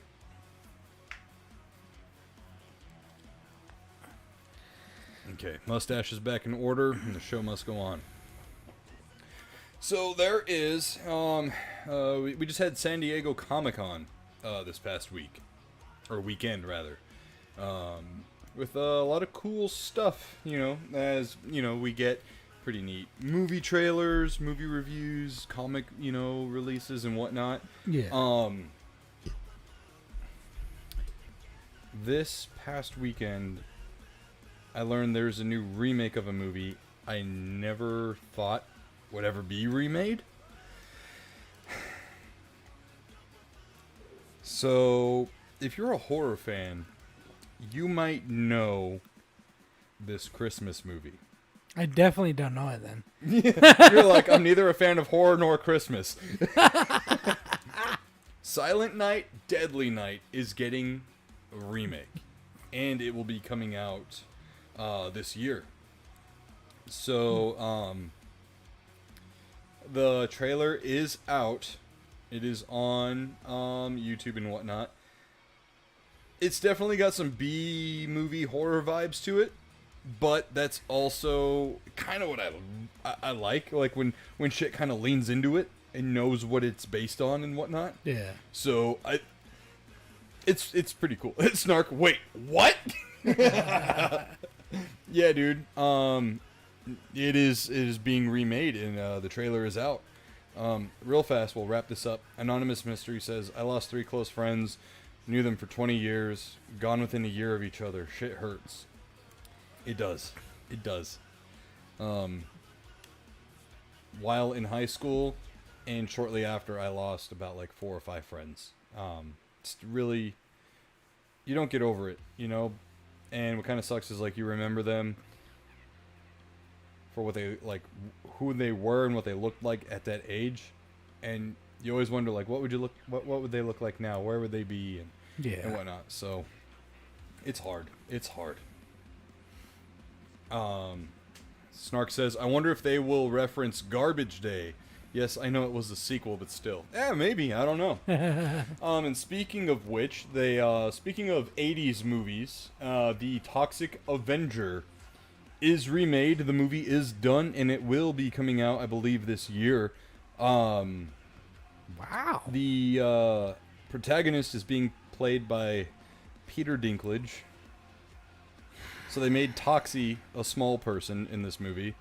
Also, I do not fucking like Peter Dinklage. No, after the whole shenanigans shit with the whole with Snow White. Yeah. Yeah, with him bitching about them not using, he didn't want them to use small people or whatever because it would have been offensive or this or that. Bless you. Thank you. A lot of little people actors were like, fuck you, dude. We could Yeah. have all had fucking jobs, and now it's all done with CGI and shit. Because of him. Mhm. Yeah. It's like, bro, it's like... Really, what he was saying is, I didn't get cast in it, so neither should anyone else. Right. Yeah. It's like, bro, it's like... Fuck that guy. They're not offended for... Yeah, if there's a role that requires a little person, they're not going to be fucking offended by it. Yeah. They're like, hey, I Yeah. was made for that role. Right. So anyways, the new Toxic Avenger, they showed the first 15 minutes of the movie at Comic-Con, and it did have crazy fucking reactions. The movie also stars Elijah Wood. Kevin Bacon is also in the film. Kevin Bacon apparently is he loves the movie. Now, maybe say that's a little biased, whatever. But an actor like Kevin Bacon in Toxic Avenger, you're like, what? Yeah, no, Kevin Bacon is just like one of those actors like you can't help but love the guy. Yeah, especially with his role in like Tremors. Fuck you know? yeah. Yeah. Snark says, I remember either Hornswoggle or Wee Man from Jackass going off on him. Yeah, dude. It was probably both, to be honest with you. I do remember Hornswoggle going off on him. But speaking of surprising movies and shows, Wolfenstein TV series is in the works from Fallout producer at Amazon. Well, shit. That sounds actually like good news. That sounds like amazing news. Now, my mind immediately goes like, how the fuck are they going to do this? What is it going to look like? Where are they going to start from? Is this going to be fucking, 1942 and BJ Blazkowicz, fucking infiltrates Castle Wolfenstein and we're going to see some fucking crazy robot zombie dogs and super soldiers and shit? Or is it going to be fucking New Colossus and shit? They gotta start from the beginning. They really do. Snark says, yes, I want to see this. And also, too, listen, I watched the Fallout show. I'm not the world's biggest Fallout fan at all. Like, I've played, I don't know, 3 hours of Fallout 3, and I was like, alright, I'm done. But I know the fandom is crazy and shit, right? It's a very big fandom, has very big fandom. I watched the show, and I was like, the show's pretty fucking good. It didn't make me want to play the games, but I liked the show. I thought my biggest gripe with movies and TV shows is when you have characters who are supposed to be smart doing dumb shit. That did happen in the show, but I kind of get it because of story progression and shit. You know what I mean? But Wolfenstein, I never would have thought would have gotten a screen treatment. Especially with the view on Nazis nowadays. Well, yeah, but also too, I mean, they've always been hated, but for right now, they're hated even more. Well, it's a whole other subject. I'm just going to say a lot of people use the word Nazi the same way people use woke. Ah, yeah, true. It's overused, it's used inappropriately, and it's kind of lost its meaning. Yeah, no, you got a point there. So, anyways, it's definitely gonna be interesting how they go by doing it. Like, I haven't really played much of the games, but I know enough to be like, that's a fucking tall order right there. It is. It really is, and the lore runs deep. Oh yeah. Apparently, also as well, Doom Guy is a relative of BJ Blazkowicz. Wait, what? Yeah. What the fuck? Yeah, I mean, it's not a surprise. They're both made under the same house. But still, it's just like, what? Yeah. So that is going to be extremely interesting to look out for. I'm very curious on when, it'll come out. All I know so far is it's in the works, which means it's been greenlit. There's been a treatment tossed around. So it could be like 2 years from now. It could be. I think ideally it's probably 2 years away. Mm-hmm. Speaking of which,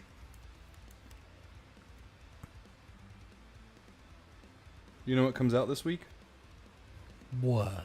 Twisted Metal Season 2 on Peacock. Ooh. And this season actually has Calypso.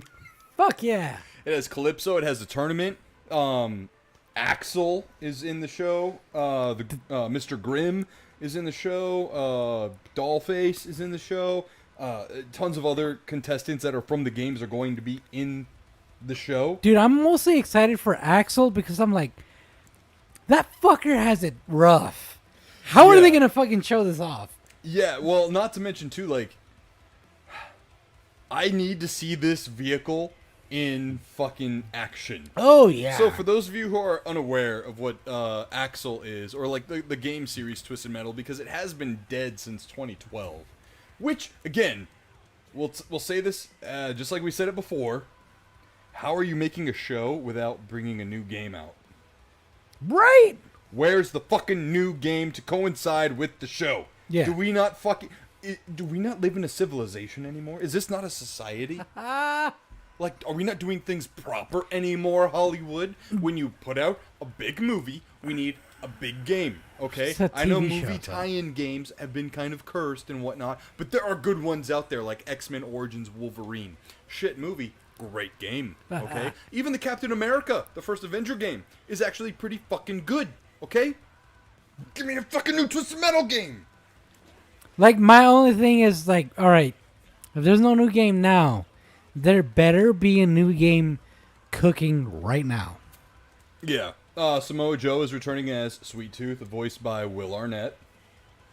Although, like we talked about last time, I don't know why they didn't have Samoa Joe voice him. Yeah, I don't know either. I Like, don't know either. Will Arnett's not a bad choice for the voice, Right. but neither is Samoa Joe. I think, yeah, I don't know. I mean, obviously they probably tested it, Yeah. and they probably were like, nah, he's not doing what we want necessarily, so. I mean, yeah, he's a wrestler / actor. Well, in this instance, he's a body actor Yeah. with, the mask on. And I kind of get it, and this is going to be me being on my little high horse here. I think I mentioned it last week. I landed my first voice acting role in a video game. I had to send multiple takes of every line. And I was like, tell me which one you like the best, and I'll try to continue that, so on and so forth. So I get it, dude. Like, maybe Samoa Joe voicing it just didn't fucking work. But I don't know. Either way, it works with Will Arnett. I mean, yeah, You know? Will Arnett is definitely a really good voice actor. Yeah. So I can see why they would want him as a voice. But I'm just saying, give Samoa a chance. Yeah, so like Snark says, after hearing Samoa Joe in Pirate Yakuza in Hawaii, he should be the voice too. So yeah. That's what I'm saying. Just Yeah. give Samoa the chance. Here, catch up with the chat real fast. All right, where did we leave off last? Right here. No. No, go up a little bit because Way of the Shinobi says, "Love you, buddy." Okay. Wright wouldn't hire him. Peter Dinklage. Oh, okay. I remember either. Yeah, no, you read that one. Yes, I want to see this. I hope they reference the 1960s era too. I'm guessing referring to the Wolfenstein. Wolfenstein. We definitely are, but it's the new Vegas crowd you have to watch out for. Yeah. Let me go down a little bit. Oops. Bear with me, guys. Okay. Anonymous Mystery says, it would be sweet if they add some mod bosses. Mod bosses? I remember... hold on. I remember killing Barney and Pac-Man. Huh? What game are you talking about? Oh, probably Wolfenstein. And it was modded, and they had Barney and Pac-Man bosses. What the fuck? Or Fallout. One of the two. Either way, that's fucking hilarious.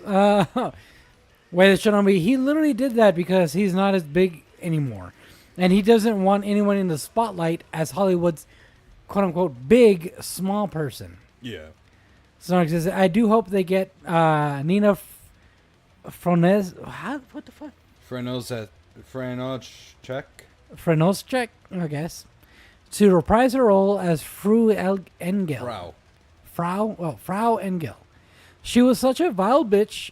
Played the character. The character. Yeah, played the character too perfect.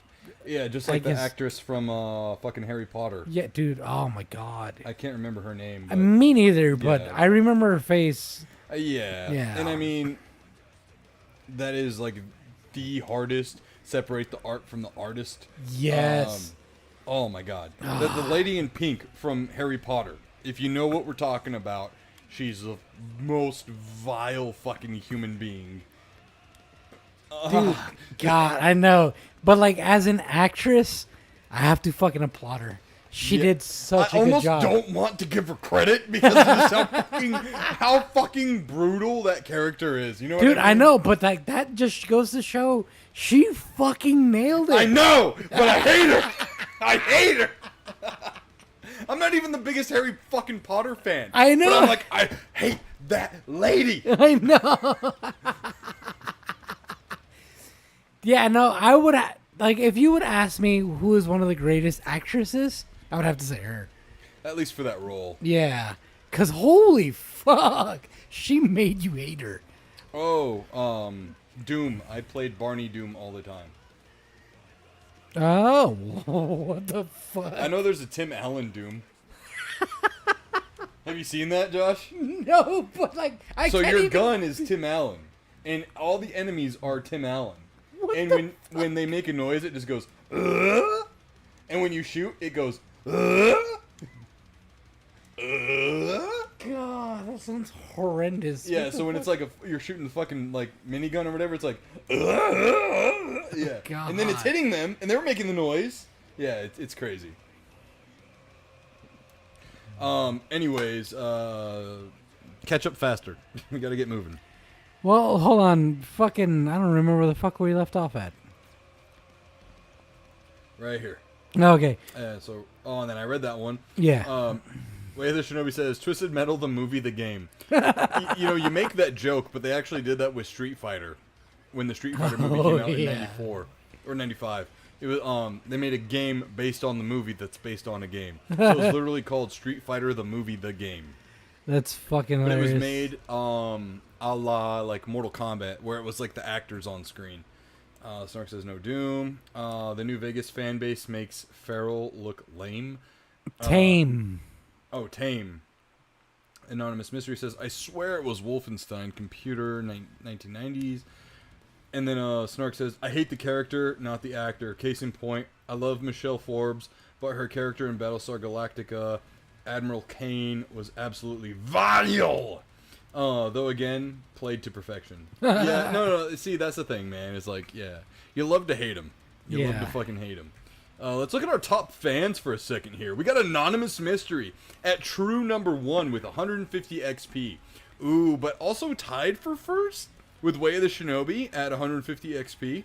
We have Snark, also tied for third at 150 XP. We have Casserole at 75 XP. Need to get those numbers up. Fucking pump them up. Those are rookie numbers. Then we got Mysticles at 50. Mysticles, where you at, bro? Those are our standing. Umbrage.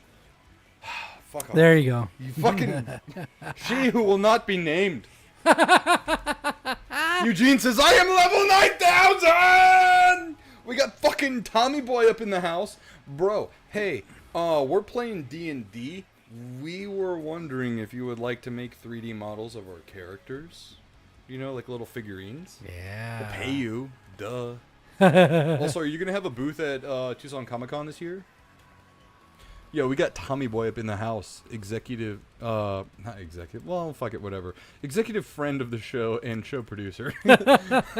He's an executive friend. That means he's, muy importante. Imelda Staunton plays that type of person as well. Yeah, I'm not even going to Google it because I fucking hate those kind of actors and characters, dude. It's so fucking, Anyways, yes and yes. Okay, perfect. Sounds good. It's a character or Warrior Forge, that website you made your character on? Oh, Hero Forge. Something like that. Forge. Something like that, yeah. Yeah. That gives us the plans that we can then give to you to 3D print. Do you like Dungeons and Dragons, Tommy? Do you want to play with us? No. You are playing with us. I can't tell him to do anything. The guy is in his loner artist era right now. Those are his words, not mine. He was like, I'd love to hang out more, but I'm in like I'm in my Van Gogh era. Thank you. Been working crazy hours. Got that promotion. Oh, W's in the chat for Tommy Boy. W's in the chat. Fucking give it a clap on the mic. Def those all right. ears.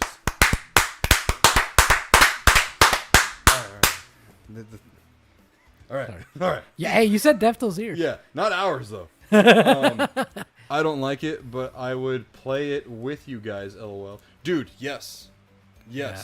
You free Saturday? Say you're free Saturday, because I know you are. You're just gonna be like, man, kinda. You'd be like putting your hands in your pockets, kicking the dirt around. Dude, just come over Saturday. Thank you. You're welcome. I was gonna say the whole, him being in his lonely artist era. That's what happens after you date a Latina. After you have some fabuloso in your life.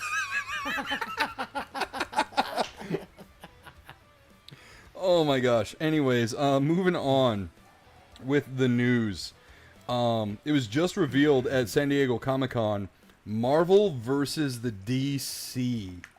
Marvel vs. DC mashups are arriving in September's Deadpool and Batman variant issues by Russell Dauterman, Daniel Warren Johnson, and Frank Miller. Frank Miller, famously known for Sin City. So the image here actually has Deadpool with the Infinity Gauntlet and Batman and the Joker behind him and shit. Shit's about to get fucking crazy. That sounds fucking crazy. What the fuck? Another comic book I am going to have to fucking buy. So remember how I was joking? Not joking, I was actually being sincere about, like, comic book collecting and reading, like, modern runs and stuff. It's like a cheap hobby, like $4 or $5 a comic. Homeboy is gonna be stacking them up like a motherfucker. See, it's cheap if you're buying a few of them, but once you start buying like 20 plus in like one go, that's expensive. So, I still have yet to read Fantastic Four #1, which came out like a week ago. But I did end up finishing up the Predator versus Spider-Man run. So it was only a 4-issue run. But I don't know. Are any of you guys going to read these? I kind of doubt it. I don't know. I don't want to like say like you guys aren't comic book people, but I mean, no one said that they're, reading them as well. So I'm just going to spoilers ahead. Kraven comes up fucking clutch in episode in number 3 and 4. Spider-Man. Okay, so you've got this crazy fucking Yautja who doesn't live by like the Predator code and is killing fucking everything and everyone. Damn. Like killed the fucking Siberian tiger in the zoo and left its body like in a stance. And little kids were like fucking crying at seeing it. Damn. Like skinned alive and everything, What I didn't like seeing as a parent, was a bloodied playground. That was fucked up, Marvel. That was fucked up. Well, they're just trying to show off how out of bounds this fucker is. Yeah. And like, I'm just thankful it was implied. Yeah. And but Kraven pops up and hunts that one in particular, while Peter Parker is also doing Peter Parker things with J. Jonah Jameson. The city has like a power outage and everything. Oh, shit. So, but they were like, you know what still works? Print. We can still print newspapers and sell them and let people know what's going on. Like there's a killer on the loose. Everyone like lock away. And J. Jonah Jameson's like, yes, that's great. We can sell fear. Fear sells. Blah blah blah blah.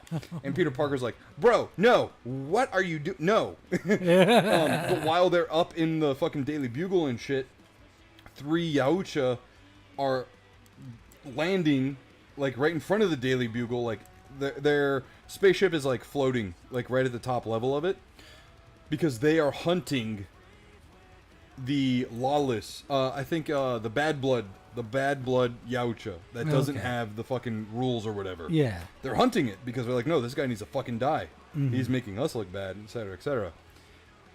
They see, Spider-Man senses them, Spidey's up, and starts fighting them. And he's like kind of holding his own and shit for a little bit, but then they start to kind of get the one up on him. Oh you shit! know? And he tries talking to them, but obviously they don't speak English. They're like, Yeah. you know, like, you know, like, so anyways, Peter Parker's doing that shit, or Spider-Man. And Kraven's hunting the bad blood down. They come fucking face to face and have it out, and Kraven ends up killing the bad blood predator. And it's fucking nuts, man. Like, it's fucking nuts. And I'll answer you in 1 second, Way of the Shinobi. And then one of the three one of the three good predators ends up actually getting killed by the bad blooded before Kraven kills it, which is kind of like sad, but you're like, you gotta kind of even the odds a little bit. Yeah. The remaining two blooded predators recognize Kraven for, you know, doing what he did, and they fucking put an insignia in his forehead, kind of like how they did in did you ever see AVP, the first one? It's been a long time. So in that movie, like, they have unblooded predators like trying to prove themselves. Yeah. And the one that lives up until the end, after he kills his first xenomorph, he uses the acid and puts an insignia on his helmet on the forehead. Yeah. Yeah. Okay, yeah, I So they did that to Kraven, and then they used like a voice recorder, because like they kind of had like a mutual understanding of like hunters, like, good job, you know. Yeah. So as one of the predators gets back into the ship, they were like, mighty hunter, are you coming? And then he joins the ship with them, and then fucking takes off. And you're like, holy shit, dude! Like, they need to continue that. I know, and it's so fucking perfect, man. And that's why I'm so mad. There's only 4 fucking issues of this shit. I could have got the variant cover for issue 3 and 4. But I actually really love the base art for these issues. So this is issue number 3. And then issue number 4 is just as fucking good, man. It shows the fucking struggle. So yeah, dude. Anyways, speaking of comic shops, you can get this entire run at Heroes and Villains. Heroes and Villains has extras of 1 through 4 and variants as well. I usually like to go to Fantasy Comics, but Fantasy Comics is a little bit of a smaller shop, and they sold out of like the Predator vs. Spider-Man run. But Heroes and Villains off of Broadway and... shit, I don't know what the other crossing street is. It's right next to Nadine's Bakery and whatnot. That's like the primo spot to get comics, man. I fucking love Heroes and Villains. I tried to support Fantasy Comics, but they don't necessarily have what you need. And then also too, the staff, not as talkative. I'll say that. Whenever I go to Heroes and Villains, it's an easy, at least like 10-minute discussion when you're cashing out. Really? Yeah. And they have their shit sorted out way better, in my opinion. Like, as soon as you walk in, after the cash register on the left side of the wall, that wall is all new stuff. And it's labeled clean and clear. New. When you go to Fantasy Comics, you walk in, and you're like, hey, do you have, like, this new issue or whatever? And let's go back wall. And you go to the back wall, and it's a very small section. Like, maybe the width of 2 of these bookshelves put together. And it's kind of, like, sorted through. So it's kind of like, maybe you'll get it, maybe you won't. You know what I mean? Yeah. I like to shop there because my friend Cole sells his comics there.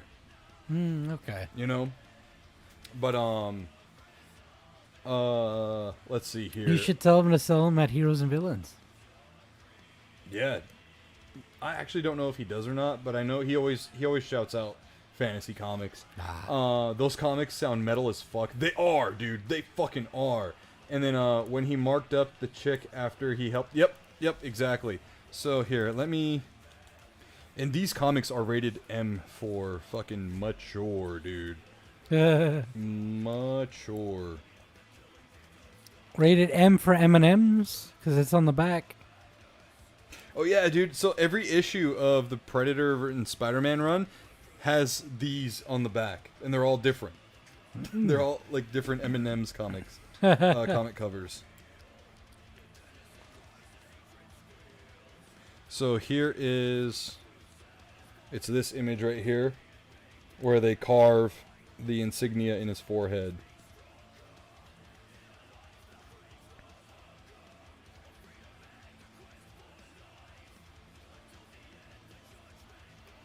Yeah, it's fucking crazy.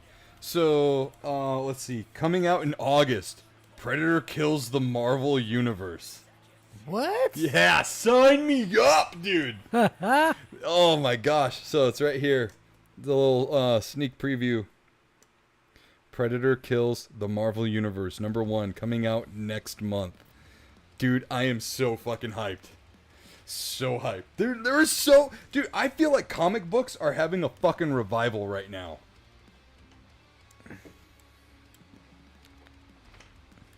Yeah, I mean... It is a good time to be reading some comic books, dude. I mean, it sounds like a really good time. I mean, fucking hey, that short run sounds fucking crazy. Oh, it is, dude. It is. It immediately thrusts you into the action.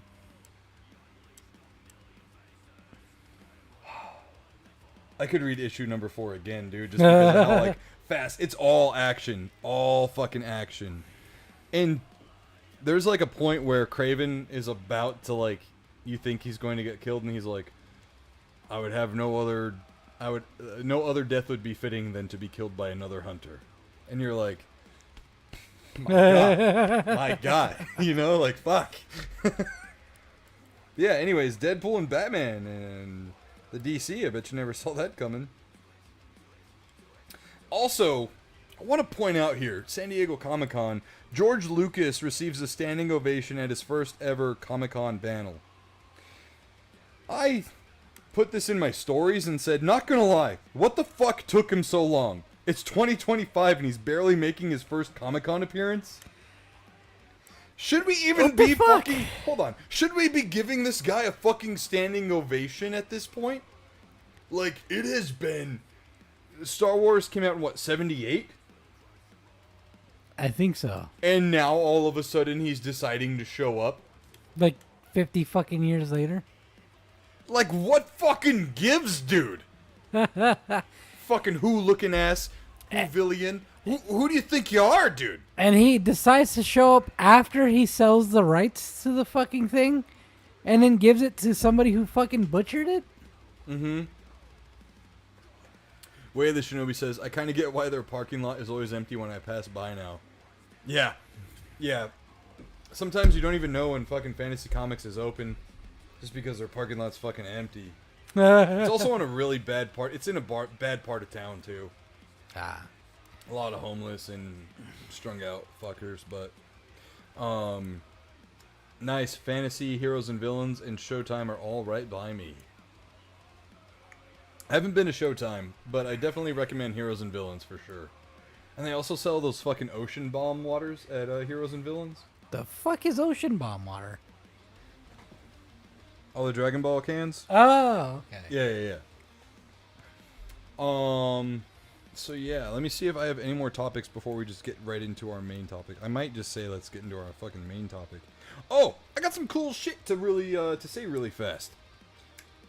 On this day in 1999, Deep Blue Sea released. The one with Jessica Alba? No, you're thinking of Blue Crush or something like that. Oh. Deep Blue Sea is the Smart Shark movie. LL Cool J. Oh, Samuel L. Jackson, Thomas Jane. I didn't see that one. What? Yeah, no. Dude! I didn't even know that movie existed. You've never heard of Deep Blue Sea? I mean, it sounds familiar, but I've never seen it. Oh my gosh. Chat, I want to see L's for Josh in the chat right now. Oh shit! Zoom in! Yeah, on these 24-inch pythons, brother. Yeah. Gun show. Oh, all right. Now it wants to fucking do it it'll like listen to you. immediately. Yeah. Deep Blue Sea is a fucking great movie, dude. Really? Okay. Very good movie. Underwater, like Sea Lab. They're studying sharks, but also bioengineering them to be smarter. The fuck? Sounds like a terrible idea to me. Yeah. What the Yeah. fuck? Yeah. Way the Shinobi says, I'm low-key convinced he hates the fans in regards to George Lucas. Snark says, I never saw it either. What the fuck is wrong with you guys? At least Casserole has a fucking working brain. She says, I love Deep Blue Sea. Deep Blue Sea is a great fucking movie, dude. I don't know. Anyways. I've never seen it. I didn't even know it existed. Whatever, bro. Robin Hood Men in Tights released on this day, July 28th, 1993. I know it's been a long time since I've seen that movie, but I still remember it being a fantastic fucking movie. It is a funny movie. Yeah. It is a funny movie. I miss movies like that, or like Princess Bride, Naked Gun, which again, we are getting a Naked Gun movie this year, folks. And it looks fucking good. Well, yeah, I'll give you this. It does look like a really, like, it does look like it's going back to, like, a lot of, like, old school comedy, but it's still not the same, like, Naked Gun dry humor. You know what I mean? Like, yes and no. I get where you're coming from because you're thinking of that, like, straight pan delivery of Leslie Nielsen, or Nelson. I thought it was Nielsen. Nielsen.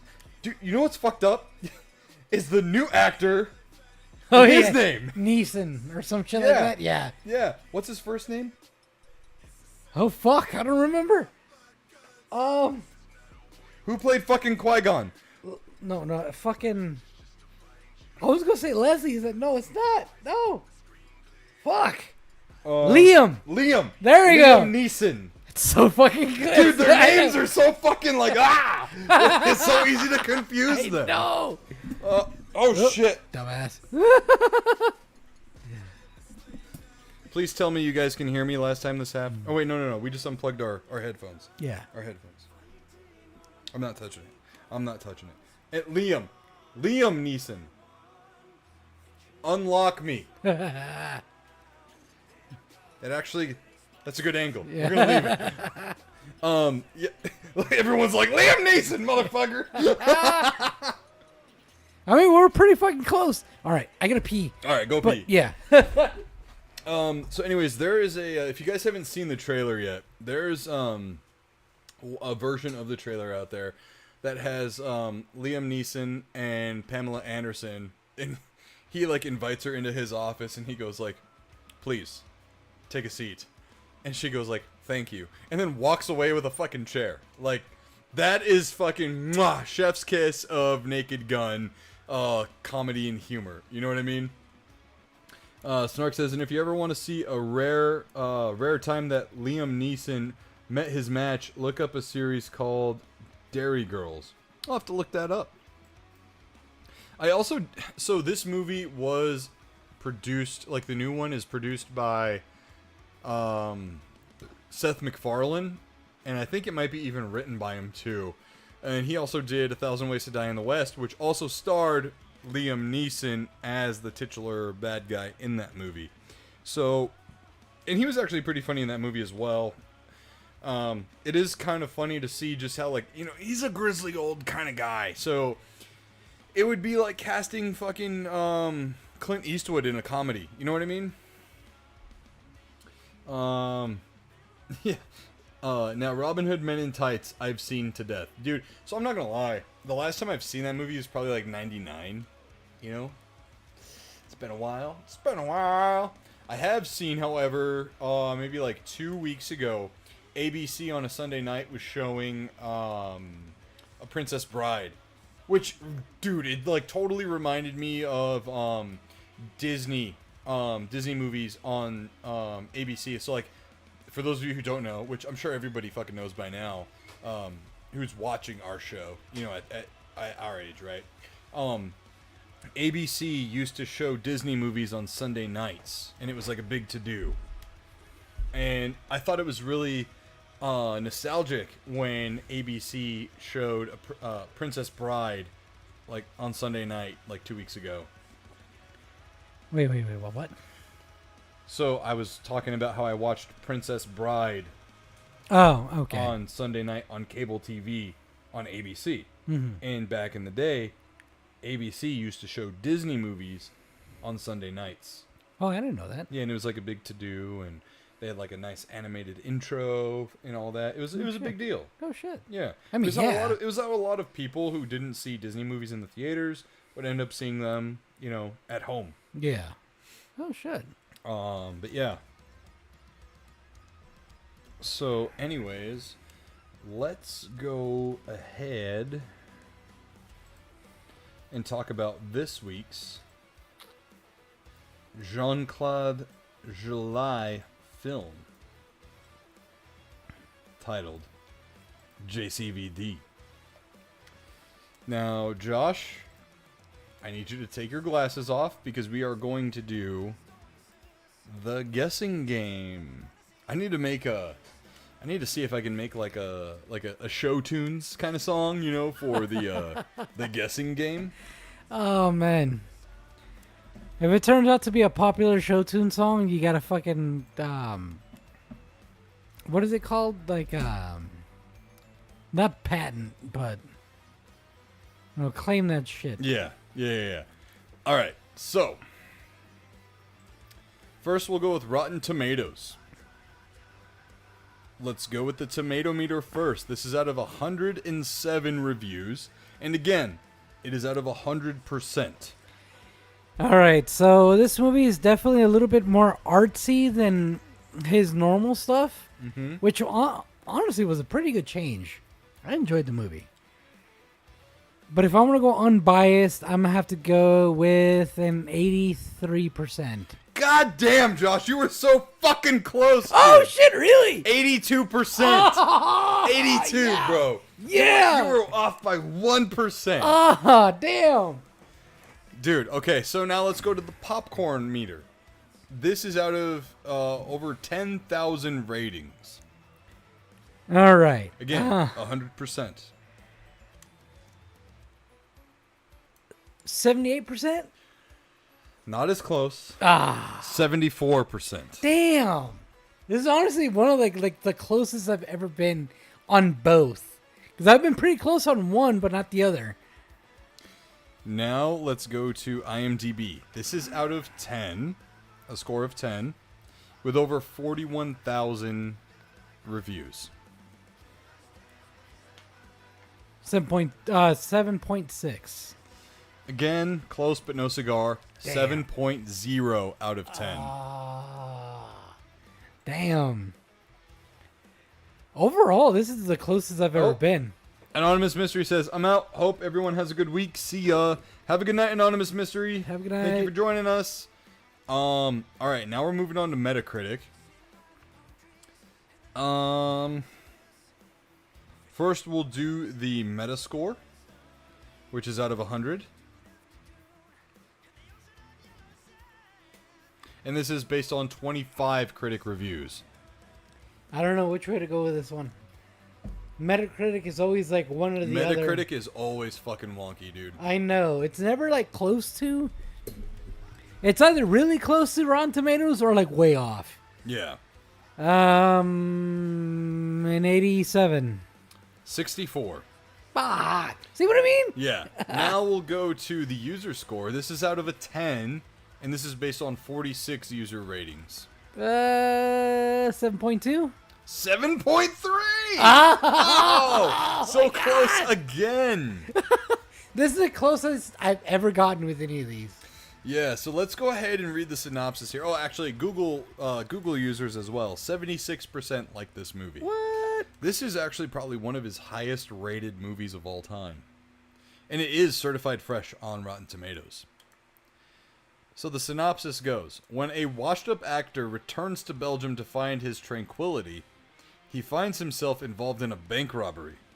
Police believe him to be the perpetrator of the robbery, so he plays both roles of criminal to the police and hero to the hostages.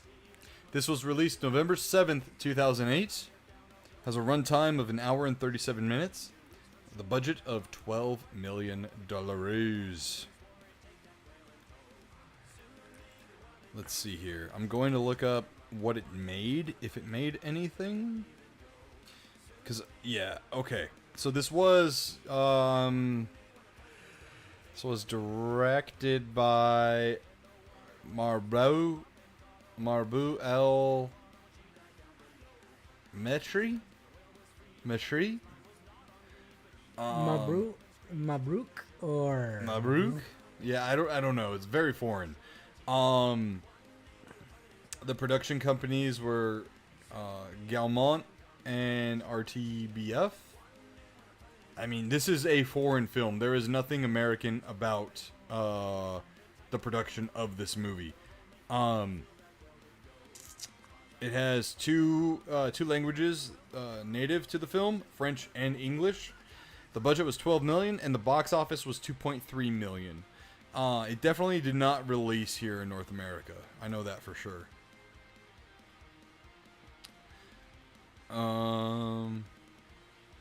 Although it probably would have done really good in our... Well, no, maybe. Might have done good in America. Yeah. So, again, the plot says... I'll just read the plot here very quickly. The film establishes Jean-Claude Van Damme playing himself as an out-of-luck actor. He is out of money, his agent cannot find him a decent production, and the judge in a custody battle is inclined to give custody of his daughter to his ex-wife. His own daughter rejects him as a father. He returns to his childhood home of Schaerbeek in the Brussels capital region of Belgium, where he is still considered a hero. After posing for pictures with clerks outside of a video store, Van Damme goes into the post office across the street, which apparently the post office is also a bank. Yeah, it was in the kind of. film. Yeah, It was kind of. I thought it was like a translation issue, but I don't know. A shot is fired inside the post office, and a police officer responds, but is waved off by Van Damme at the window, which is then blocked. The police officer calls for backup. The narrative then shifts to Van Damme's point of view. He goes into the post office to receive a badly needed wire transfer, but finds that the bank is being robbed. He is taken hostage along with the other customers. The police mistakenly identify Van Damme as a robber when he is forced by the actual perpetrators to move a cabinet to block the window. Van Damme finds himself acting as a hero to protect the hostages by engaging with the robbers about his career, one of them being a fan of his, as well as both a negotiator and presumed perpetrator. Perpetrator.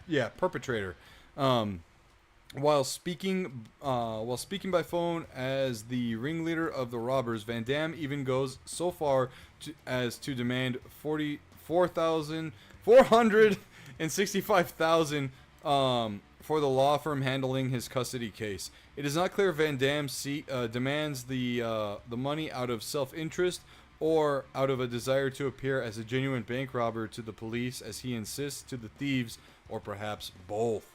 The narrative continues to shift to show the media circus that develops around the post office and the video store, which police use as a base of operations, enhanced by involvement of the actor. Archive footage showing him talking in a typically weird and cryptic way during French language interviews are shown to TV to Van Damme's dismay.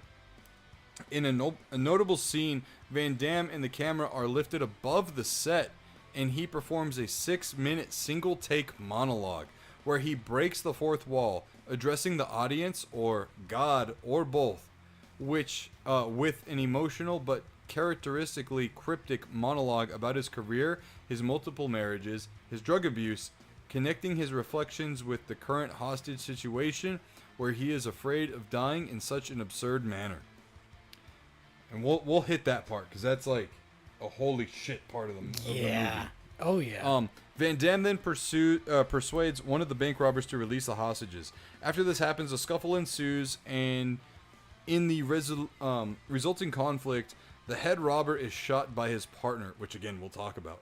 The police, after hearing a gunshot, storm the building.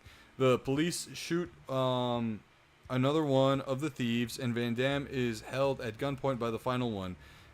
Van Damme briefly imagines a scenario in which he takes down the robber with an action movie style kick, whereupon everyone, including the police and crowd, cheer for him. But in reality, he just elbows him in the stomach and the police take him into custody.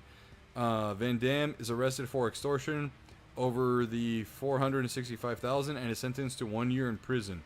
The final scenes show him teaching martial arts to other inmates, then being visited by his mother and his daughter. All right. Yeah. So, what did you think of the movie, Josh? It was definitely out of character for him, like his style of movies. I mean, would you say it's a really more in character? I mean, like, for what he normally does, it's definitely different. Very different. Then a lot of moments, especially that scene where, you know, they mentioned in the synopsis where he, oh shit, my bad. Unlock me. Damn, just one time. Tiny, what the fuck? Why can't you do this normally? Right? But yeah, especially that scene where, you know, the camera and him get lifted up. It's a very artsy movie type like move. So I would say that this movie definitely has that filter that like video games from that time did. Yeah. Oh yeah. Everything is like overly dark and kind of like saturated a bit. But this one, it felt like it was on purpose. So, like for instance, you look at the movie poster here that we have on screen right now. That's how the movie is actually colored. Yeah. It's very dark. It's very shadowy. Very monotone. Monotone. Yeah, like the blacks and grays are very heavy.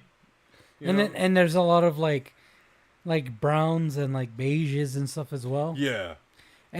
But it looks like it's done very much on purpose though. Yeah, I think it kind of is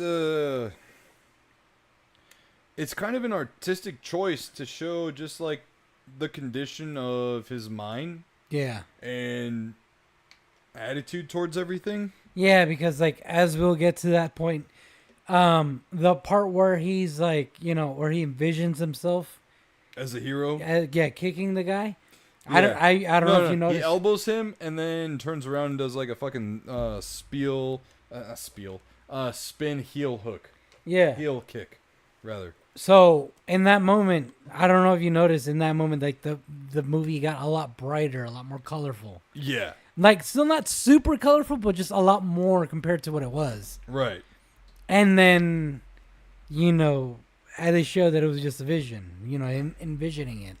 When that happened, I knew that was going to be like a vision too. Oh, dude! Like when he started going like, yeah, yeah.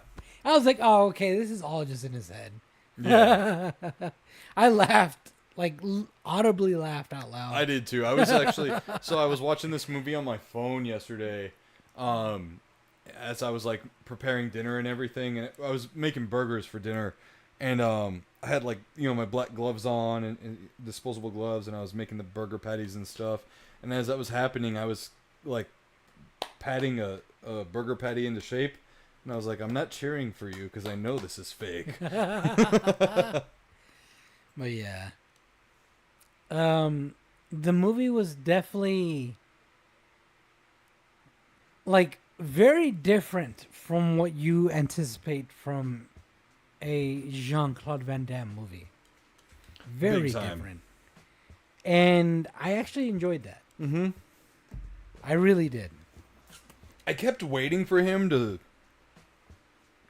like kick the shit out of the bank robbers because they were fucking nobodies. They were regular fucking Joe Schmoes. Right. But I can also kind of relate to the point of depression that he was in, where he was just so fucking downtrodden and fucking beat up, and like he's got his own personal shit going through his mind, because in the movie it keeps clipping back to the court case with the custody and all that. Yeah. And then his lawyer's like, bro, I can't keep going because like you're not paying me anymore, and that's why he needed to go to the post office / bank, is to make that wire transfer to send more money, to his lawyer to keep continuing the case, so on and so forth. What kind of like took me out of the movie was the dubbing. Yeah. I wish, because this movie, we watched it on Amazon Prime. And it's free on Amazon Prime. But what sucks is Amazon Prime only has the English version of the movie. Yeah. And with that, it has the English dubbing. And in a lot of parts, Van Damme is not dubbing himself. It's somebody else. And it's clearly somebody else. Yeah. But in other parts, It's him. it's him. So you're like, what the fuck? What happened here? Did you like run out of budget for him to dub himself or something? I mean, obviously it's not a high budget movie. It's like a one location kind of film too. Mm-hmm. It's a hostage situation, so it's kind of one set there and then one set at the movie rental store across the street. Yeah. It all literally happens within a block. Yeah. Yeah. And then I guess you have the courthouse too, but True. But at the same time, they could have made it where it's like, oh, the courthouse they use the courthouse down the street. You know what I mean? I do wonder how much he took for the movie, because that goes into the budget. Right, and they had that scene where they're talking about fucking the cut for them, like for Their pay. yeah. Yeah. You remember? Yeah. And then the dude's like, "You want to smoke a joint?" Yeah. And then Van Damme walks out. So there's a few like outside of that block scenes, like the airport and all that, but I'd say like 90% of the movie was in that block. Yeah, it's very self-contained. Yeah. And even like Jean-Claude's mom. Yeah. She's like, that's my son.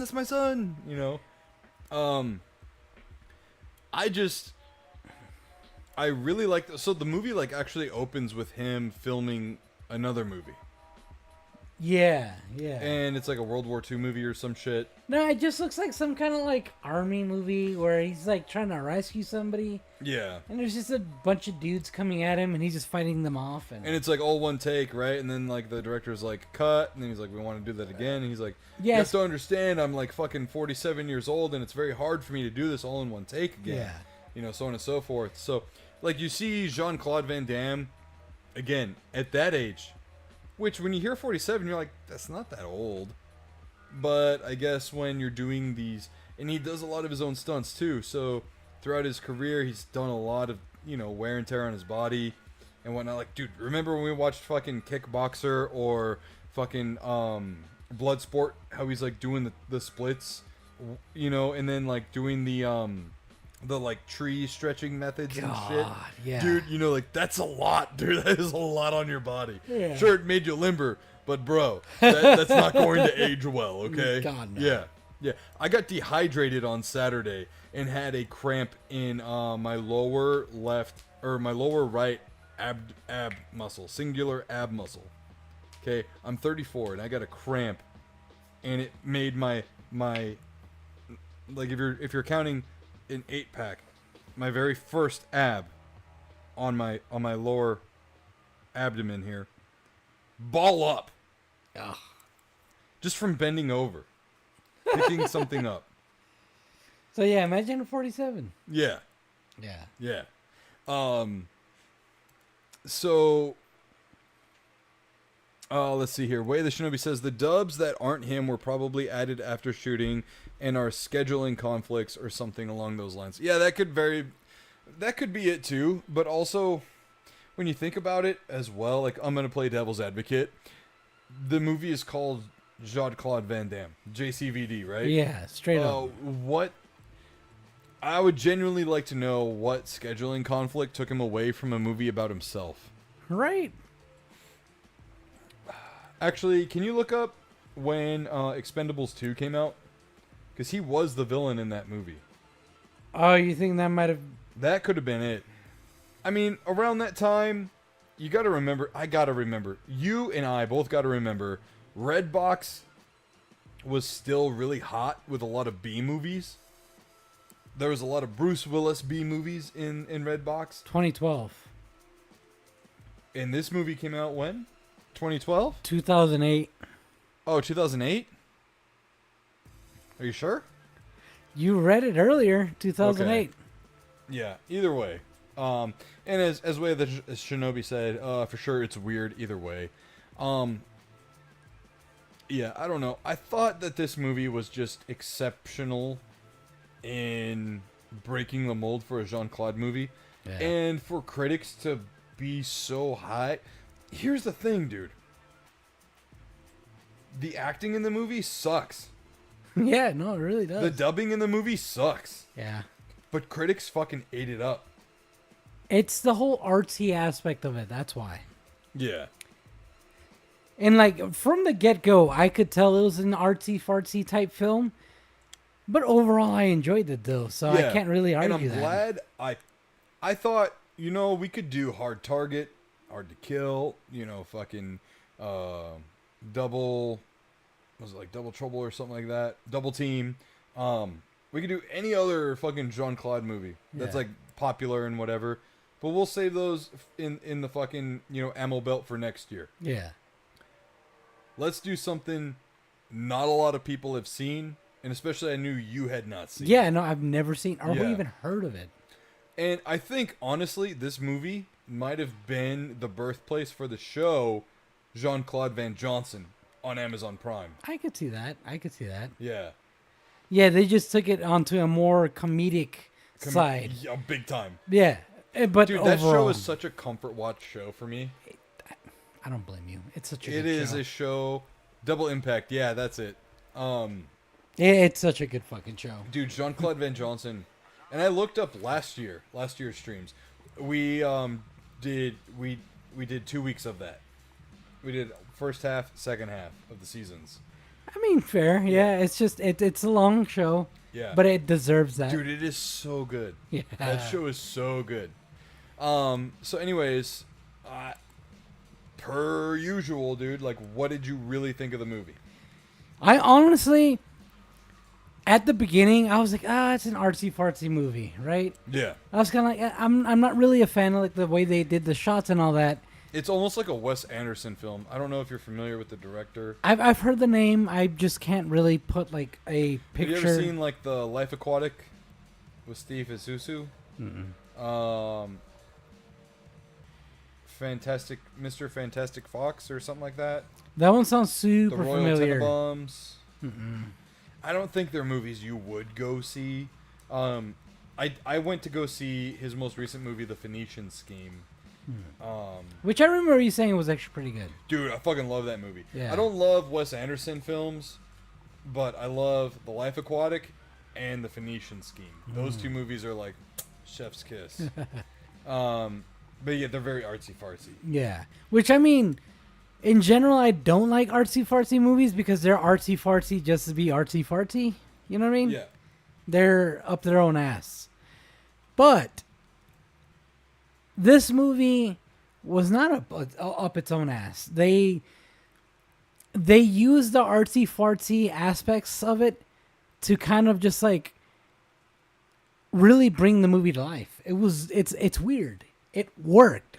It did. And even like the weird color grading and shit. It know what I worked. mean? Like it didn't have to be that dark and gray and black and brown and shit, but it did fucking work. Yeah. I can't imagine the movie being colorful.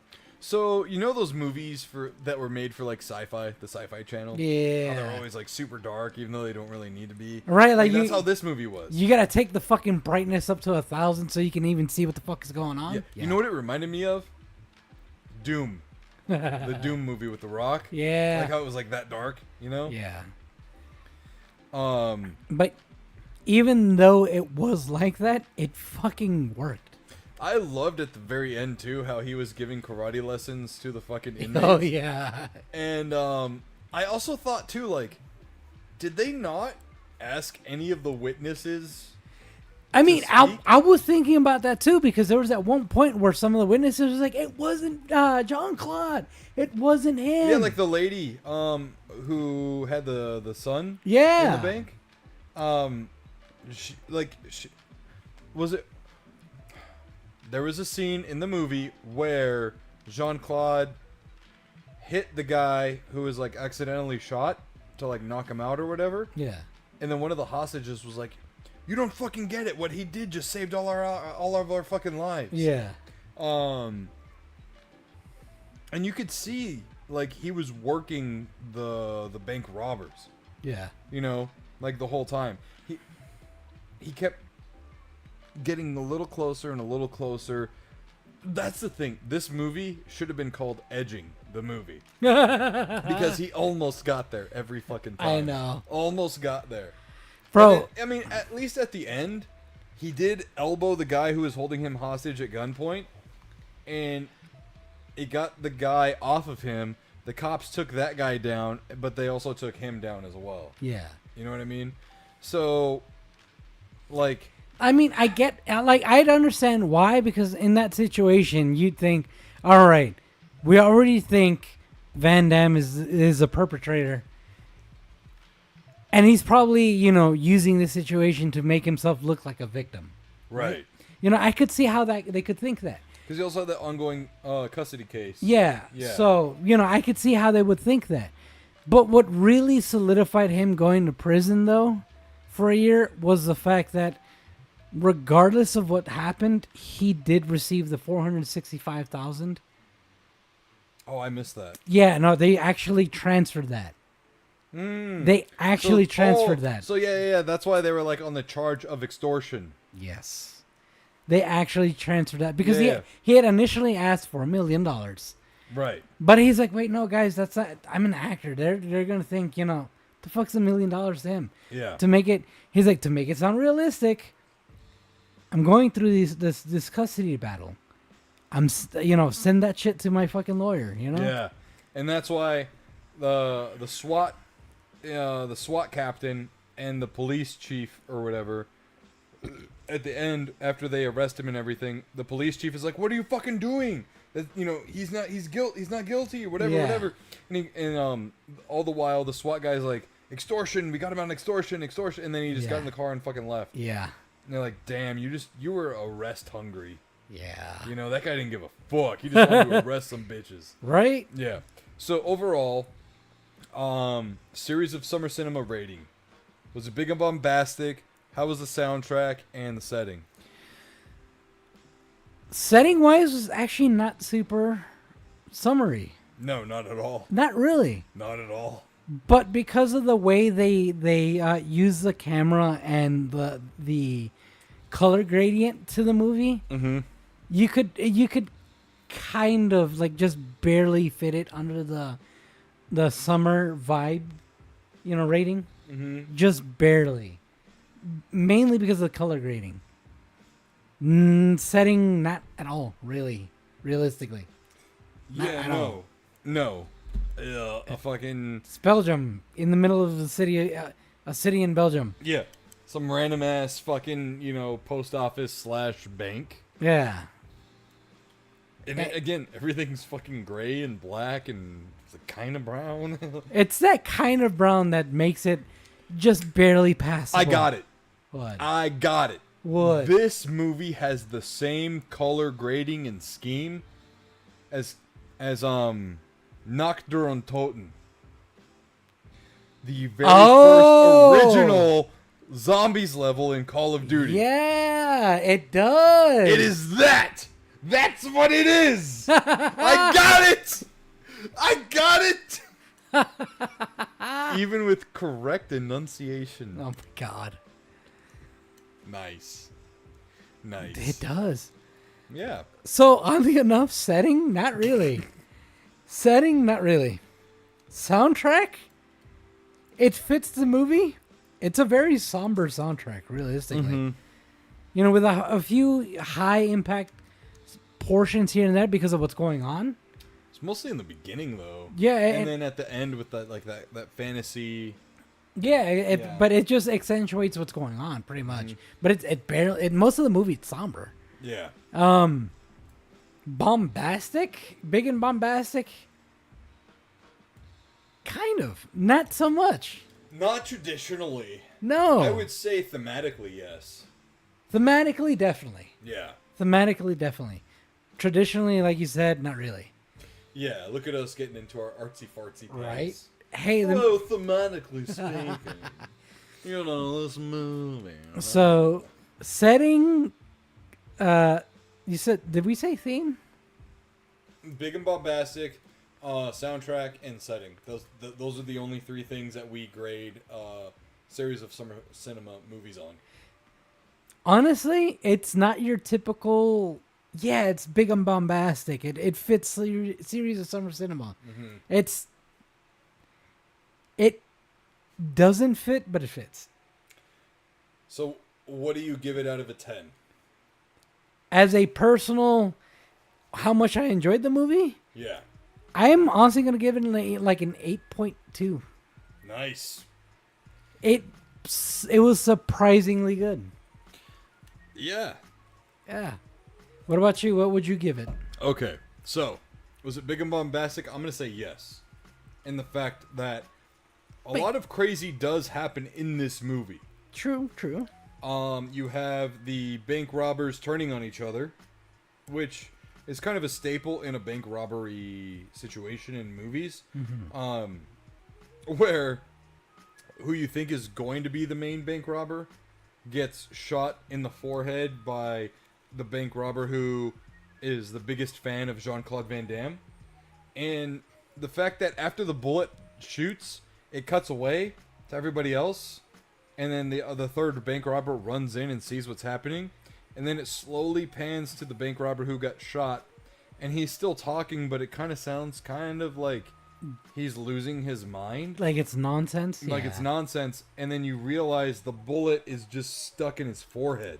It didn't go all the way through. Yeah. But it still ends up killing him, which I thought was like, that's a fucking choice. Right? For this movie, Right? that's a fucking choice. And then, also too, you know, you have Van Damme doing Van Damme Light, Right?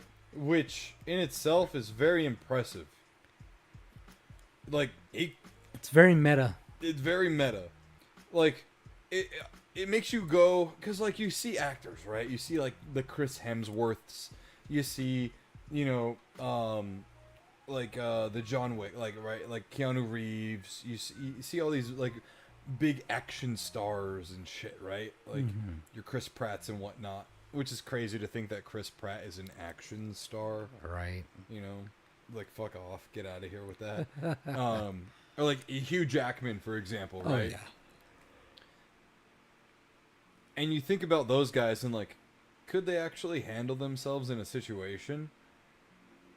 I would say no to all of them. Even fucking Chris Hemsworth, like, no, sorry, he can't.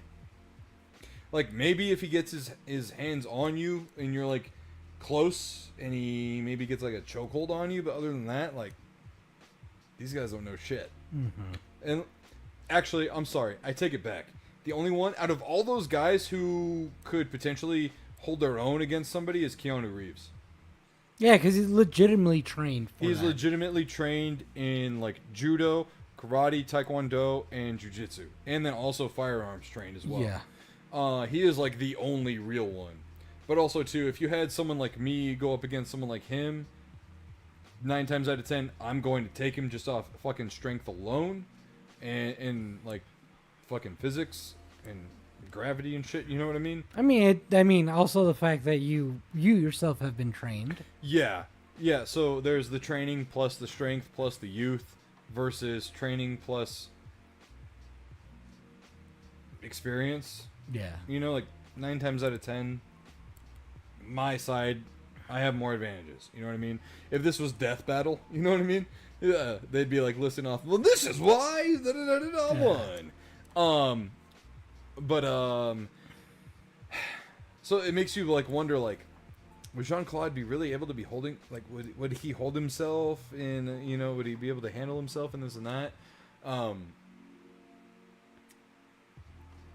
So it makes you wonder that and stuff. But, like, I do think this is a bombastic movie because it tries to be real, but also is a very ridiculous scenario. Yeah. And the soundtrack is very fitting for the movie. As far as like summer vibes and shit go, like no, this is not like a summer fucking film whatsoever. The way I said summer right now reminded me of the way the Mandarin speaks in Iron Man 3. You know what I mean? Yeah. Because I was like summer, and then in the Mandarin in Iron Man 3 goes, "You'll never see me coming." Yeah. Oh man. Anyways, and then the setting, like again, dude, it is a little fucking corner in this like town of Brussels. It's very like gothic looking, as far as architecture and shit goes. It looks like a movie set, streets and buildings, but it doesn't at the same time. Yeah. Because we're fucking Western. We don't know what that part of Europe looks like, right? So, for all we know, they could have just shut that fucking street down in that town for a bit. Or, that could be a backlot at Universal. We have no idea. Yeah. I'm going to ask you this question that I ask every week when we talk about the series of summer cinema. Is this a movie that you can turn on and have a good time after a Sunday get-together barbecue? Oddly enough, kind of. Kind of. Me personally, I feel like kind of. I don't mean that in a derogatory way. No, yeah. I You get know what I you're mean? saying. Is this... Let me rephrase the question. Or add a stipulation to this. Okay. To the question. Is this a movie that you put on after a Sunday barbecue where you have the kids go watch another movie in another room and the adults watch this movie? Yeah. I agree. Yeah. With that stipulation, Yeah. I agree. So, and I ask in that way because growing up, my parents would do that every now and then. Of course. We would have barbecues on Sundays and stuff and have, several families over. Kids would go off into the other living room or, depending whose house we were at, it would be like the kid's bedroom or whatever. And we would watch, fucking Baby Genius or whatever, right? Yeah. And then the grown-ups would be watching fucking Fight Club. It was, and they would all start at the same time and end at the same time. I think this is one of those movies, and I think you don't even have to be like a Jean-Claude fan to like this movie. Yeah, no. You could be an artsy-fartsy fucking moviegoer. You'll like it. You could be a thriller fan, and you'll like it. Yeah. You could be a even like kind of espionage fan Right. and like the movie because he's working both sides. Now, I did mention. Okay, so hold on, real fast. Would you recommend this for the series of summer cinema viewing list? It's a low on the list recommendation, but I would still recommend it. Same. I would recommend it, especially as summer's kind of winding down. Yeah. This is a winding down. End of summer film. End of summer film. Yeah, that's a good way to put it. Yeah. What's funny though is I would put movies. So, for example, I'm kind of weird, right? So, I would put like say, The Fast and the Furious, the very first one, opening weekend of summer. Yeah.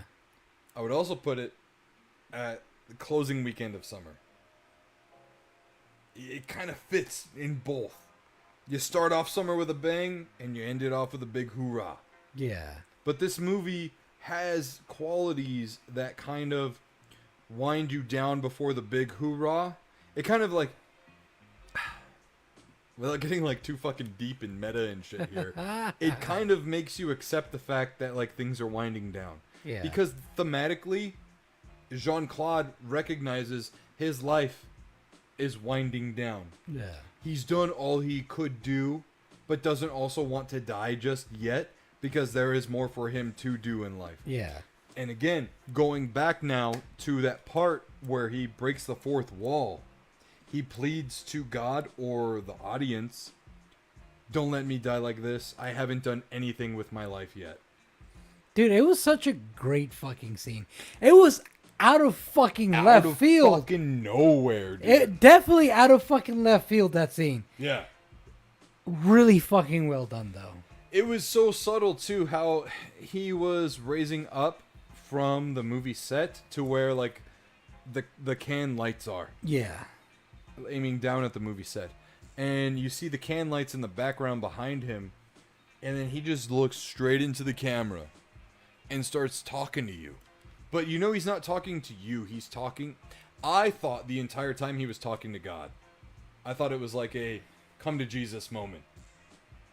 And where he was like... He had mentioned... You know, I had asked you for this at like 13 years old. Yeah. You know, you gave it to me. Not everyone gets to live their dream. You know, not everyone gets to be a superstar, know what a superstar is, and blah, blah, blah, blah.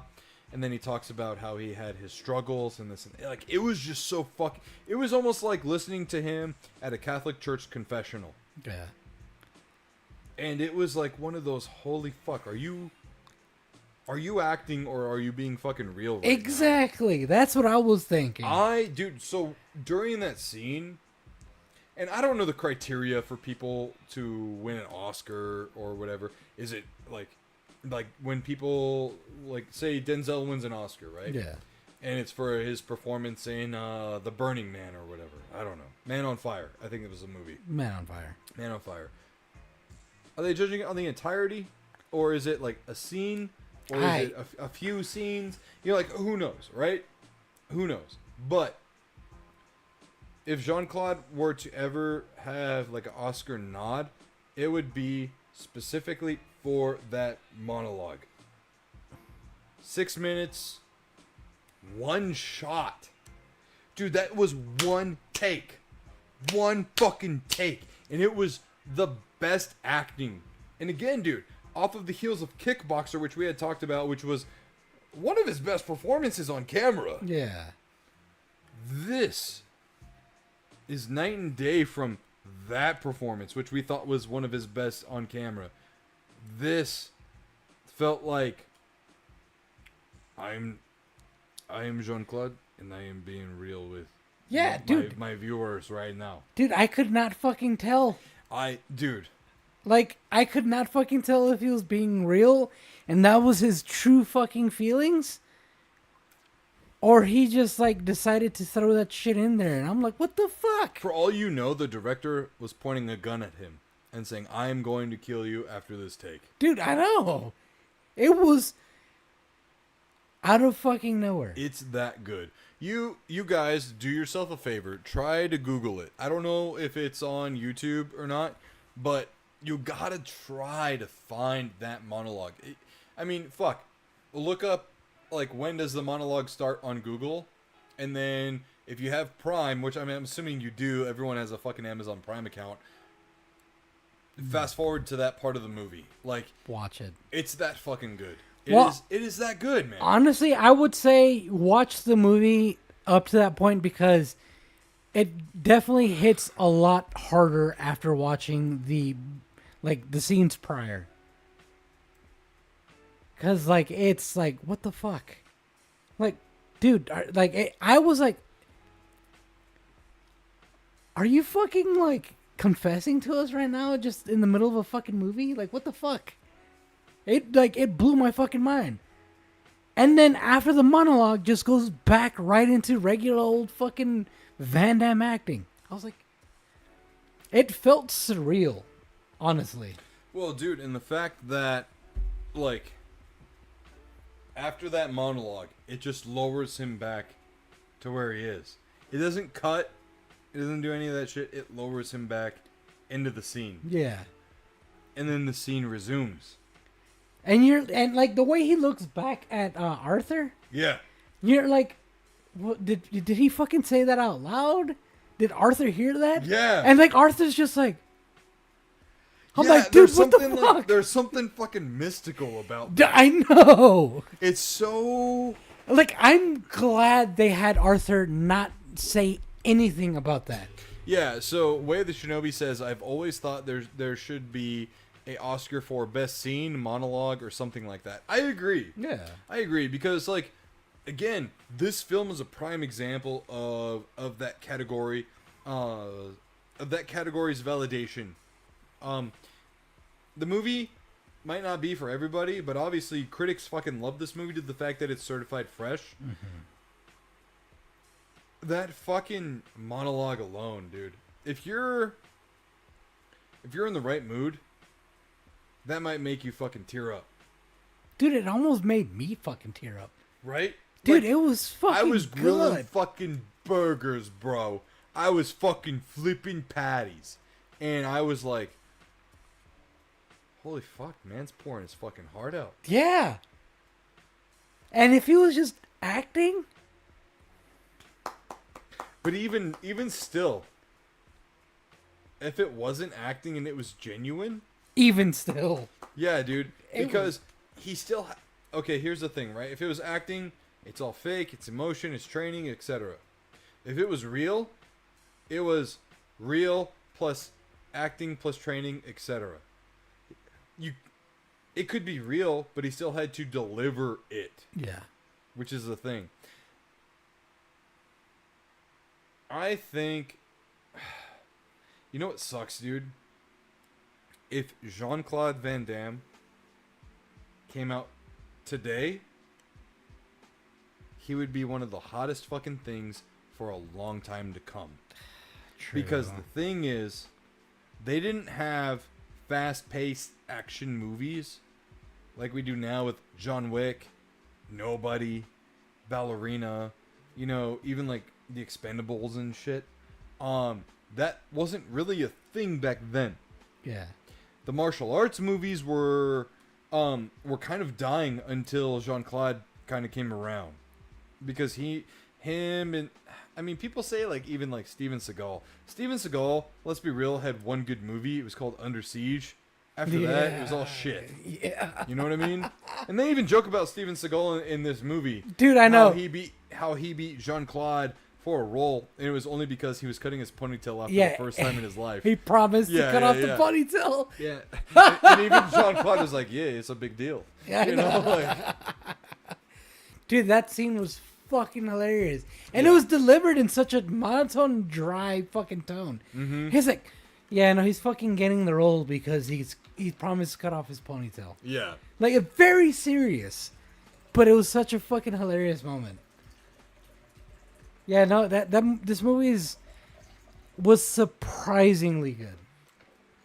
Like, especially with the way it started off, I felt like it was gonna be very like mellow and kind of like eh, but nah, it was kind of mellow, but it definitely was not eh, not at all. Definitely not. Somehow, when I was pouring margarita, a drop got under the plastic and got on the paper. The fuck? I have no idea. So we're gonna leave that out. But you see, right there. No. That's on the outside. Wait, no. No, look, right there. What the fuck? That's what I'm saying, dude. Makes no sense to me. Physics, bro. Physics be wildin'. Although I want to say this too, they did Arthur dirty at the end. I was really hoping he lived. Yeah, I agree. I agree. But anyways, let's move on to some Jean-Claude Van trivia. All right, so I'm kind of doing this on a whim. I had trivia lined up last week, but then, you know, of course, it kind of went to shit last week.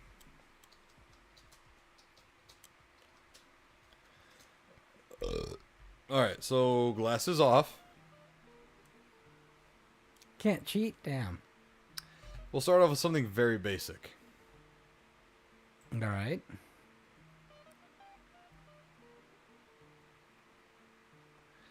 How old do you think Jean-Claude Van Damme is? Oh, fuck. I'm going to have to go with 58. 64. Damn, really? He is 64 years old. Shit. All right, now, Fuck. Damn. It's older than I thought. how many times has Jean-Claude Van Damme been married?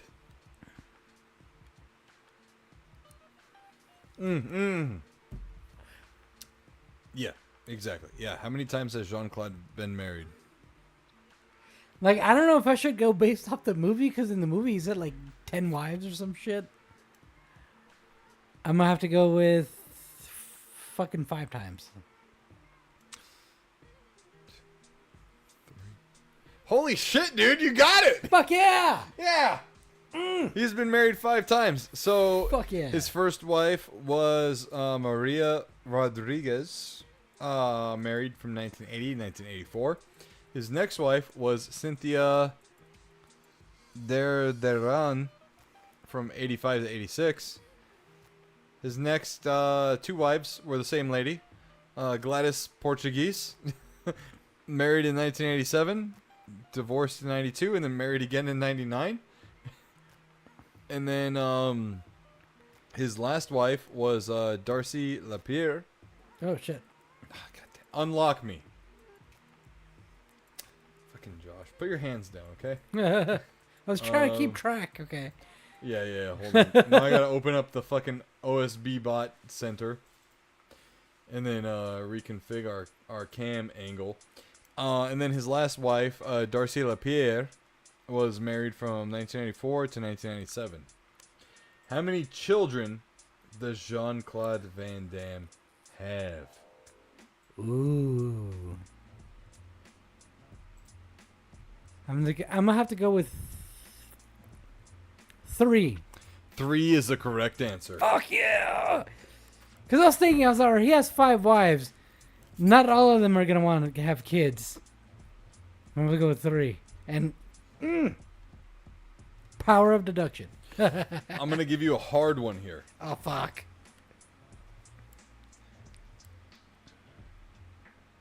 What UFC fighter learned how to fight based on watching Jean-Claude Van Damme karate tapes? Dude, I have no fucking clue. I didn't even know that was a thing. Wow. I am not even looking this up. I know this just because of fucking useless knowledge. Dude, I didn't know that was a thing. Honestly, fucking kudos to him. Being that passionate about fucking Van Damme. Are you familiar with like mid 2000s Pride and UFC? Not too much. Okay. No, Snark, you're wrong. But it's a good guess though. His can't motto even is right leg hospital, left leg cemetery. The fuck? Yeah. And this dude is a real life motherfucker. No idea? No, none. Mirko Krokop. Hold on, I gotta put a face to the name because I've Here, heard that I'll name. pull it up on the PC so you don't have to strain your eyes too much. Here you go, Josh. Hold on, let me put my glasses on. Wait, really? That guy? Yeah. I've seen a few of his fights. Like what? I didn't know that. Look at the splits. Yeah, that makes sense. So yeah, Mirko Krokop. He was a Croatian kickboxer. He started off in Pride, as far as I remember seeing him. He was also a K1 champion. He fought in Bellator, Risen, a few other organizations, but yeah, he was a motherfucker. In my early days of MMA, based my kicks off of his kicks, which are technically based off Jean-Claude Van Damme's kicks, which makes sense because my very first martial art my parents ever put me in was Taekwondo. So it's a fucking full circle, bro. Full circle. Oh, we had some good guesses in here. I'm not gonna lie. I'm actually pretty impressed here. Snark says, "Deadass." That was my immediate guess. And then Bas Rutten. No, unfortunately, not Bas Rutten either. Bas Rutten, was, I'm not gonna lie, dude. Okay, so Bas Rutten was from Belgium, which is actually very fucking close to where Van Damme was from. But Bas Rutten fought more of a pro wrestling style in his early years. It was pro wrestling mixed with kickboxing. He was the champion in King of Pancrase for a long time. King of Pancrase has since been defunct mixed martial arts brand, but I love King of Pancrase. So you know how New Japan treats pro wrestling like a fucking sport? Yeah. Like it is a very important thing to the Japanese people. King of Pancrase, what it did was, King of Pancrase was almost like pre-Pride, in a sense. Like Pride, or King of Pancrase evolved into Pride. So what King of Pancrase did was, you had two guys on a platform, sometimes in a ring, sometimes not. No gloves, palm strikes, kicks, pro wrestling submissions, and moves. Wow. And it was all a shoot. Okay. All for real. All legit. And I wish something like King of Pancrase would come back. Like, almost UFC. No close fists, no gloves. It's not bare knuckle boxing. You know, it is methodical and artful. Yeah. You know, like, you have bare knuckle fighting championships. You have UFC. You have Bellator. Fucking one. And whatever. But King of Pancrase was something different. You know? I keep hearing pancreas every time you say that. Yeah. Beaten by Gabriel Gonzaga by his own leg kick, Crow Cup? Yes, exactly. Exactly that one. And then Snark says, Bas Rutten is actually from the Netherlands. Yeah. Right. Same shit to me, right? I'm fucking American. It's all the same shit. Let's see. Now, what I'm going to do. You know what's funny, dude? When you Google Jean-Claude Van Damme, normally under their name it'll say like actor or whatever. Under his name it says Belgian martial artist. Really? It doesn't even say actor. Nice. All right, Josh. What are the martial arts that Jean-Claude Van Damme is known for by Google? I mean, we went over one, Taekwondo, right? And the other one should be karate. Mm-hmm. So that's 2. Oh, fuck, there's more? There are 1, 2, 3, and 4. Fuck. 4 more. Oh shit, I'm actually making the symbol that makes it zoom! What do I have to tell Tiny? Zoom out further. There we go.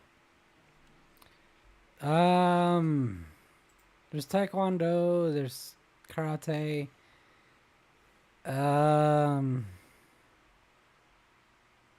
Fuck, I don't know. Because wouldn't kickboxing fall under Taekwondo? Mm-hmm. Or is that the third one? I'm gonna have to go with that's the third one with your reaction. Okay. So, karate, kickboxing, taekwondo. There are 1, 2, 3 more. 3 more? Yeah. Karate, kickboxing, blank, taekwondo, blank, and blank. Fuck. I'm gonna have to go with those 3 for now. I don't know the rest. Okay. So you got karate, Yeah. you got kickboxing, and you got taekwondo. Oh shit. That's 3. Sweet. Also, Muay Thai, Shotokan, I would never guess that. and full contact karate. The fuck? Oh wait, does that include fucking like fists as well? Yeah, so Ah, damn, yeah. I forgot those are two fucking separate Way of the things. Shinobi just said, I don't know what Muay Thai is, but I feel like he knows that. Muay Thai is pretty much like elbows. Elbows, knees, close contact, dirty Yeah. boxing, that kind of shit. Yeah. So with Muay Thai, the most useful and important thing is called a plum. So it's when you know how like pro wrestlers lock up. One arm goes behind the neck, another goes under an arm on the trap. Yeah. So with Muay Thai, the plum is getting both hands like this behind someone's neck. And you can, at that point, it's called like having the bull by the horns. You can move your opponent wherever you want them to fucking go. Yeah. And at that point, once you have the fucking plum, you can fucking knee them. You can fucking pull them down into an uppercut, grab that fucking plum again. You can have them in the plum, move them in a certain direction, and then let go. Elbow. I mean, dude, it's a fucking lethal. Muay Thai is not for the fucking weak whatsoever. Fuck That's no. why if you ever just Google like fucking Muay Thai training in Thailand, you're gonna see motherfuckers kicking fucking bamboo trees down. You're gonna see them kicking Metal pipes. metal pipes, ropes wrapped around logs, which is something I did. Tires as well. So at my gym that I trained at, we had a Christmas tree of tires, like hanging, you know, kind of like a punching bag, Yeah. and you had to kick it. Oof. Imagine just a fresh fucking new tire, bro. Dude, it's stiff Like as like fuck. a big brand new truck tire. Yeah, it's stiff as shit. Yeah. Yeah. That thickness. Imagine kicking that like 100 times a day. Yeah. Like, and those of you who don't know, like, can't really picture Muay Thai, if you've seen the movies Ong Bak or The Protector, Yeah. That's Um, all Muay Thai. that's all Muay Thai. Great fucking movies. But, yeah. Wow, I didn't know he knew Muay Thai. It makes sense. Well, he had to learn that for kickboxer. Oh, yeah. Yeah. So Snark says, and I'm glad you said this, Snark. You have some great fighter aptitude. He says Muay Thai. Think Sagat from Street Fighter. Oh, yeah. Yeah.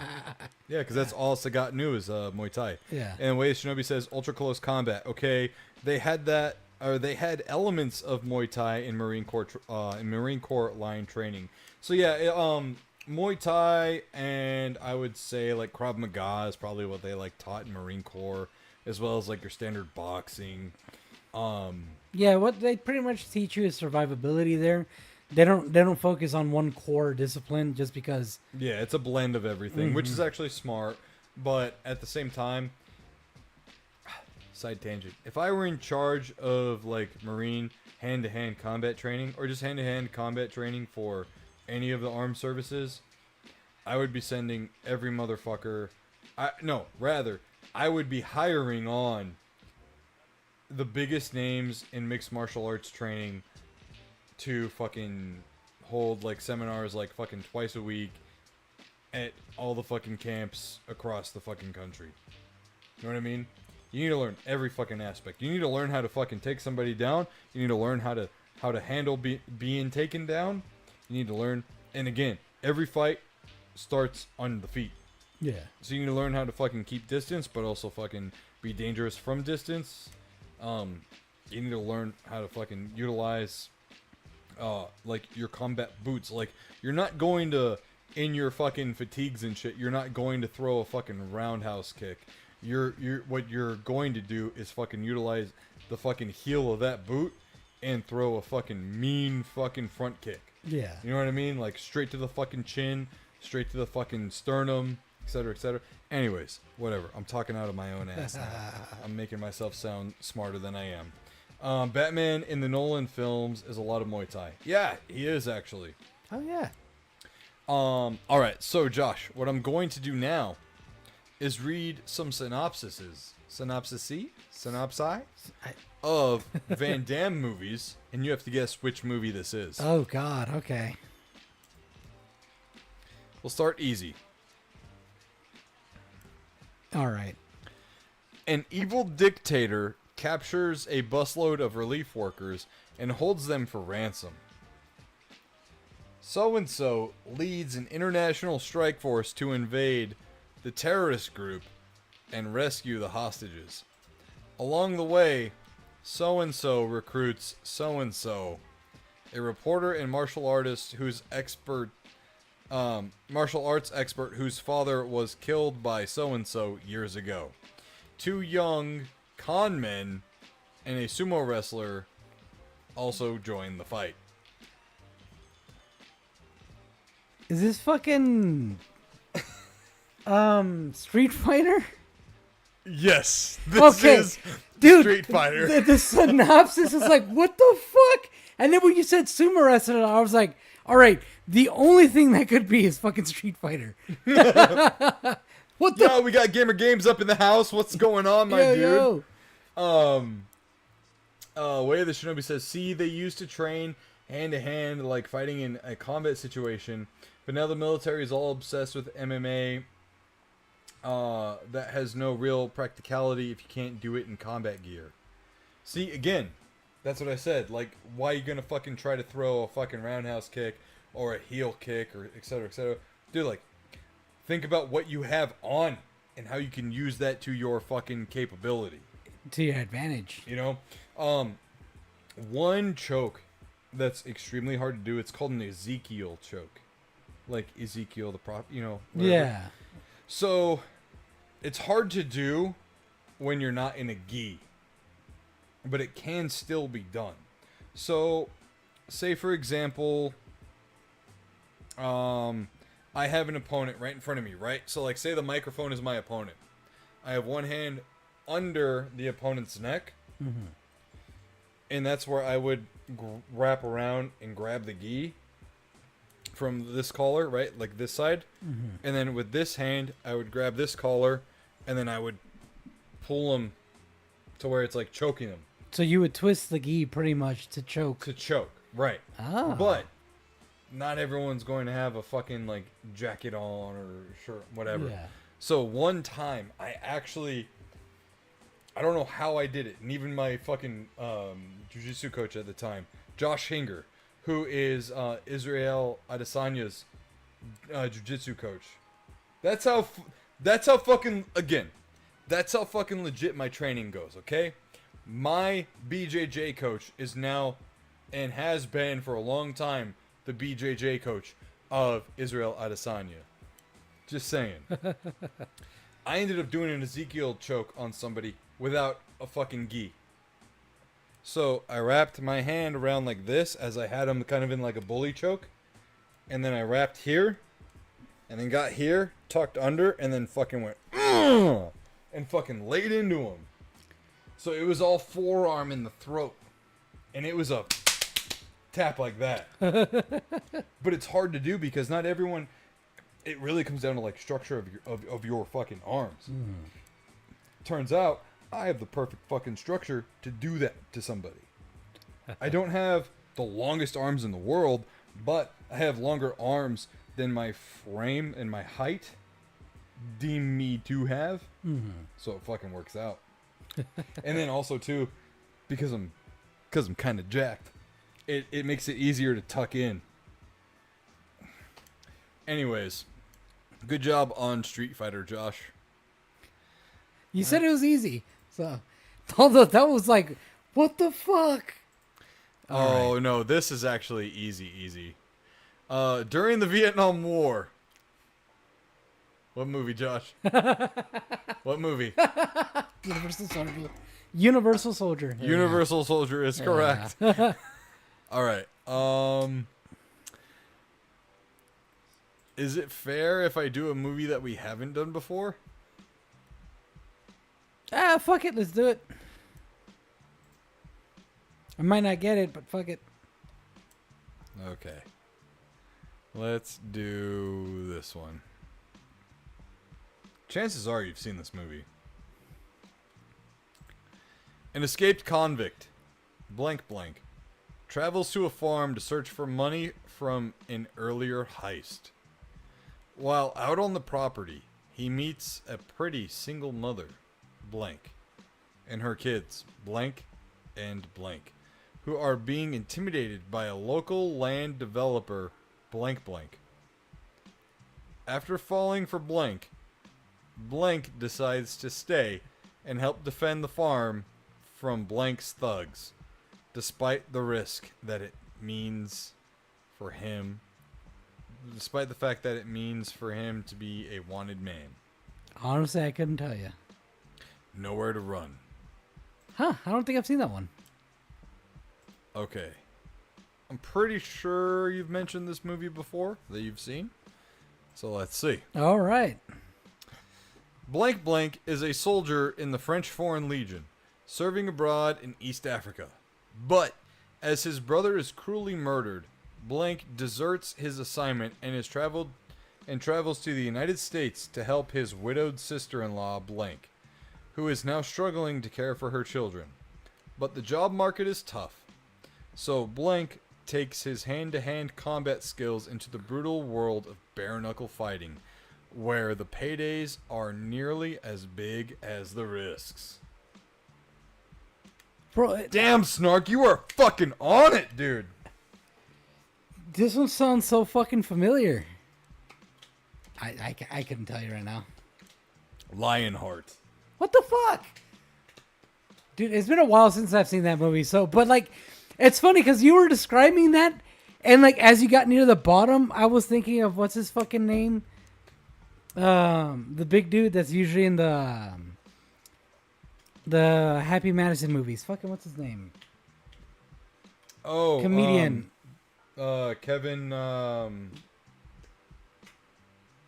Fuck. You said his name earlier too. I know I did. Now I'm fucking blanking.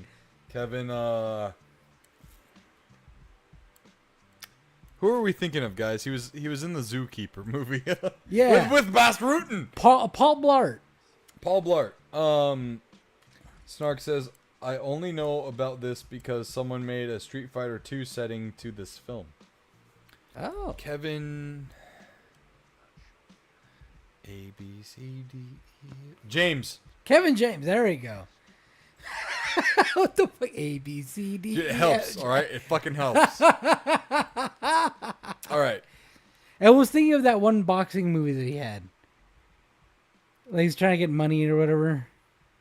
Oh, Here Comes the Boom. Yeah. Yeah, It yeah. made me think of that Kevin shit. James. Yep. Everyone's like, Kevin James, Kevin James, Kevin James. All right. 1 second. Let me double check something here. Doing horrible at this quiz. Granted, it has been a long time since I've seen a lot of his movies. So. But at least I got the karate, taekwondo, and kickboxing down.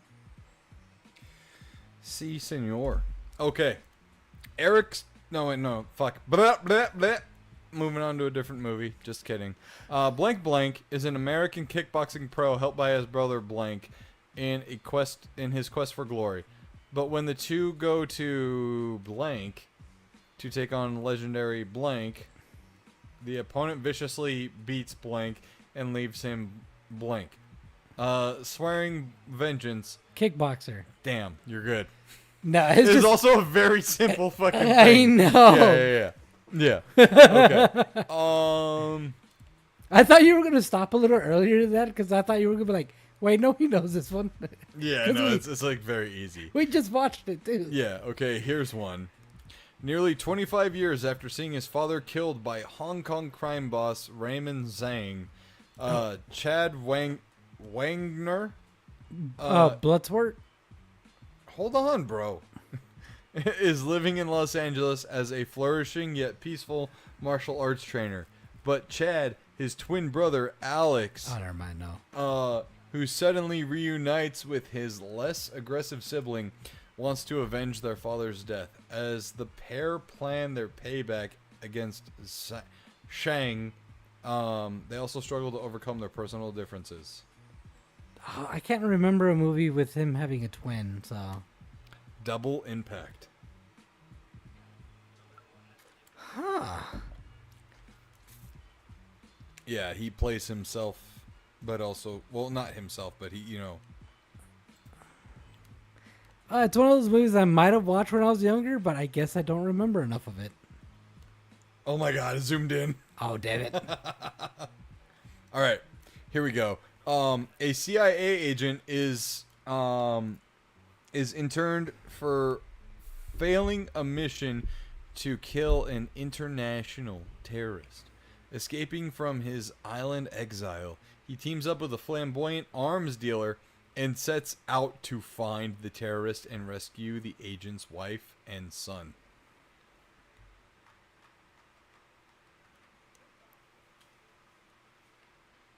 This movie also stars a very 90s NBA star.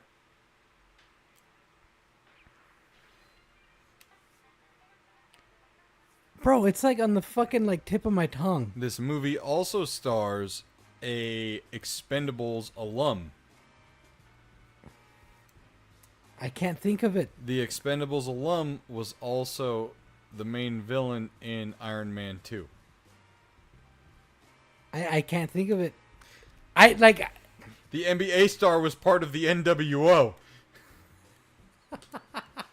Snark got it. Snark is a fucking encyclopedia of information. Double Team. Oh. The film stars Jean-Claude Van Damme and Dennis Rodman. God, like, it's funny because I was trying to also figure out who the fucking, like, the name. I saw the fucking Dennis Rodman in my... Like this movie poster. Here, put your glasses on for a second.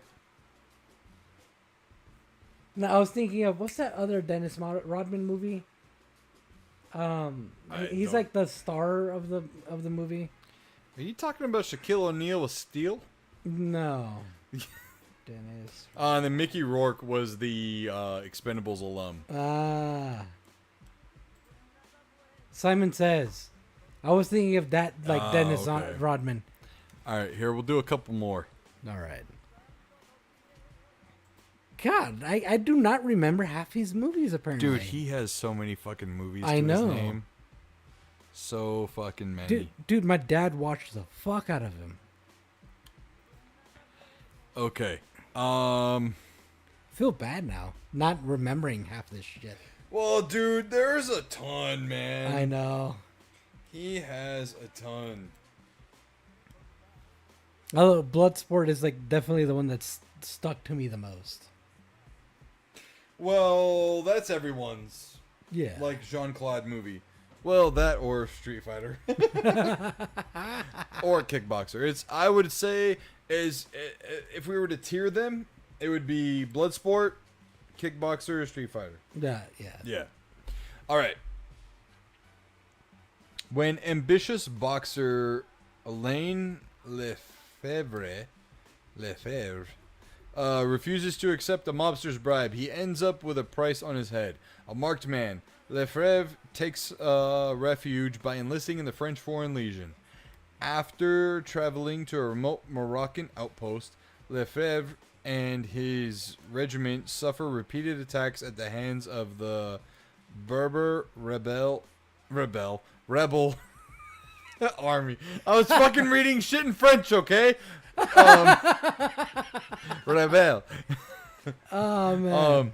As he struggles to survive his tenure as a legionnaire, Lefebvre dreams of returning to France to find his lady love, Katrina. Yeah, no, I can't. Legionnaire. Yeah, I don't think I've seen that one. Okay. See, that makes me feel even worse. You're like, oh, he might know this one. Nope. Okay, let's see if I can... I'm going to redact a lot from this one. When mankind perfects blank, the government establishes blank to thwart criminal attempts to alter blank. Police officer Walker is recruited by blank commander Mutsak, but soon finds his investigation of Senator Aaron McComb. Fucking Time Cop? Yeah! Dude! Yeah! Bravo! I know, right? Bravo! Like, the first few sentences, I was like, fuck, I know this one. And then you said police officer. I was like, type cop. Is it time cop? I heard it in my head that same way. Jean-Claude Van Johnson, man. What was that guy's name in the show? Oh fuck! Damn it! That's like the ultimate Was it fucking. Pierre or I don't think it might have been something similar to Pierre. Jean-Claude Van Johnson? Van Johnson. My favorite movie is Time Cop. I know you are not me because you said Looper. Fucking hold on. I know it's a French name for sure.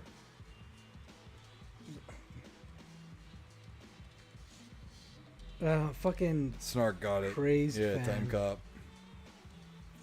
Fan.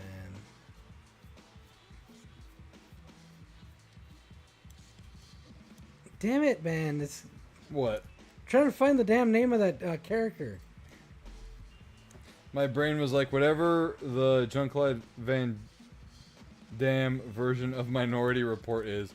Damn, that's actually pretty good. Jean Claude Van Johnson.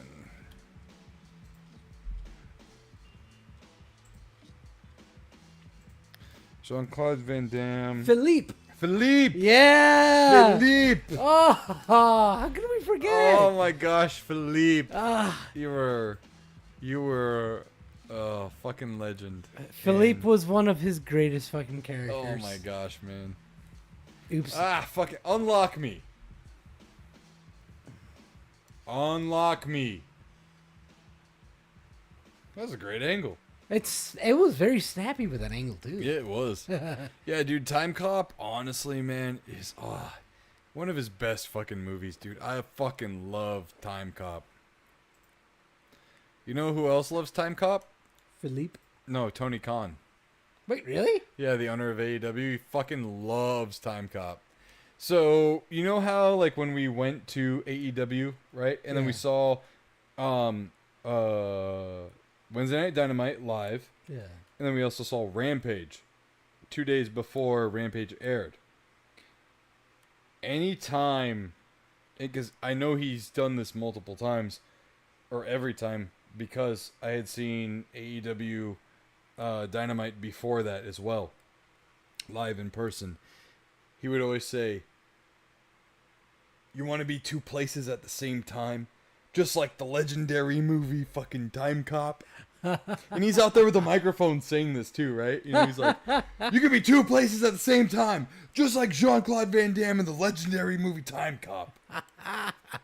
Yeah, and I'm like, dude loves fucking Jean-Claude Van Damme. I mean, who doesn't? But it's funny because in Jean-Claude Van Johnson, they talk about, you know, how Jean-Claude, whenever he's in a situation and he talks about a movie and he's in disguise and he goes, "Oh yeah, like the movie, you know, so-and-so featuring the amazing star Jean-Claude Van Damme." Oh God. You know?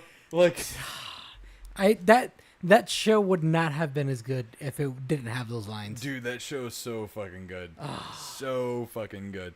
Outside of, like JCVD and fucking Bloodsport and that shit, Jean-Claude Van Johnson is one of the best things he's ever done on camera. I know. Ever.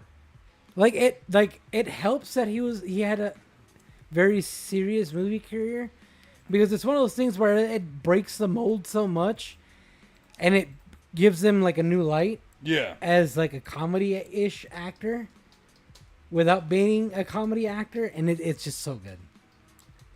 All right, take off your glasses one more time.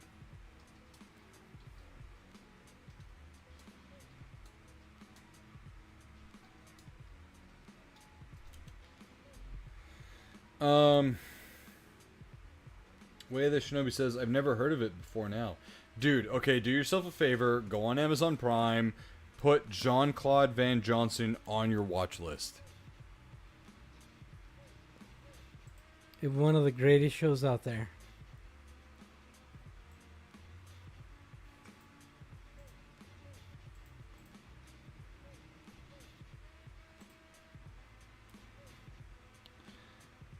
Okay, hold on.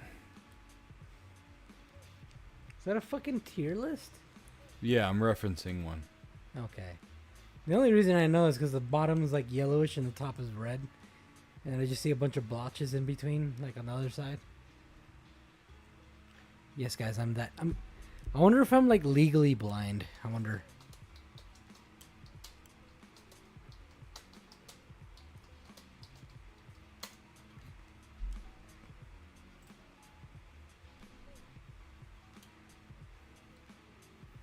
Alright. In the legendary game, Broforce, how many characters in Broforce are based off of characters played by Jean-Claude Van Damme? Oh, fuck. I'll have to go with 5.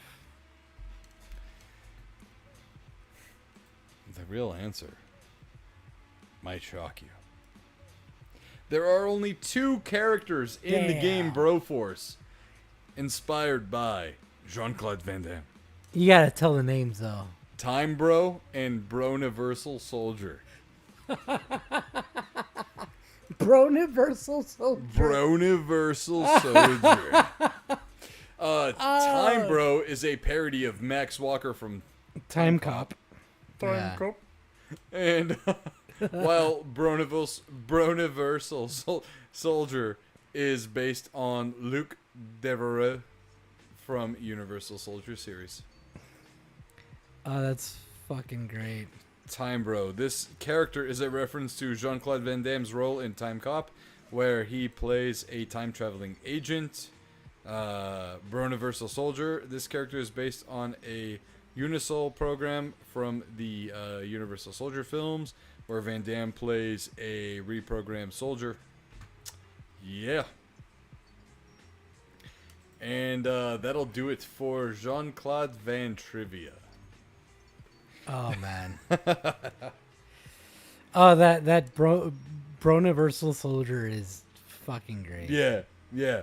So what I really like about the Time Cop version of Time Bro, right, in Broforce, is the bullets, like fucking, it's like brrrt, brrrt, like the gun from Time Cop is fucking great in that game.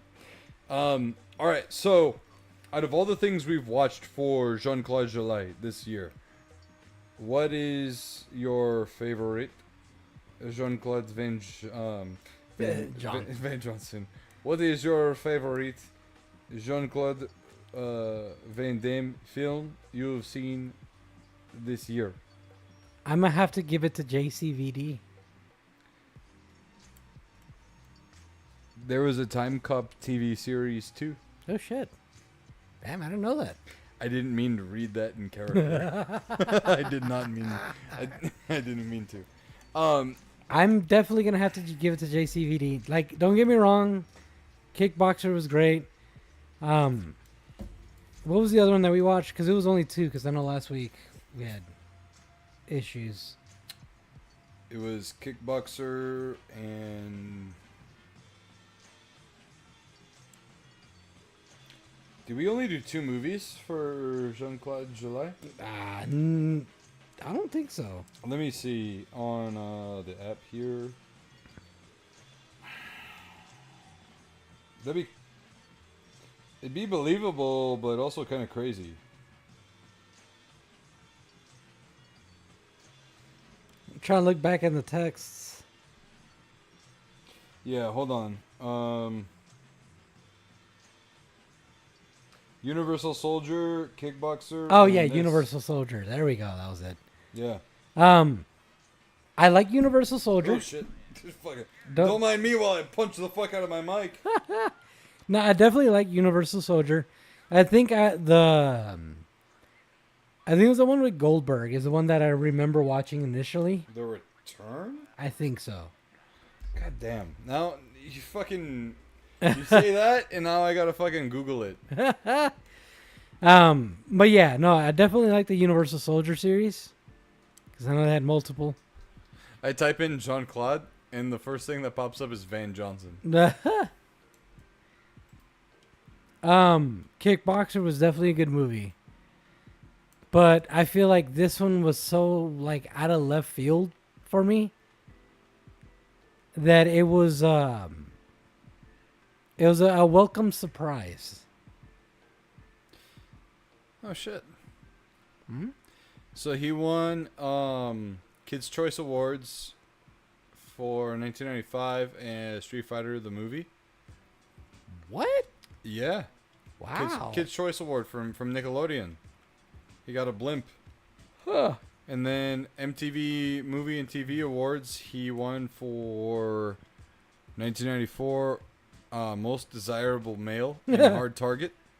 1993 Most Desirable Male in Nowhere to Run. And 1992 Most Desirable Male for Double Impact. So he was like the hottest shit 92, 93, and 94. He won 2 Razzies for Worst Screen Couple Oh god. with Double Team, him and Dennis Rodman.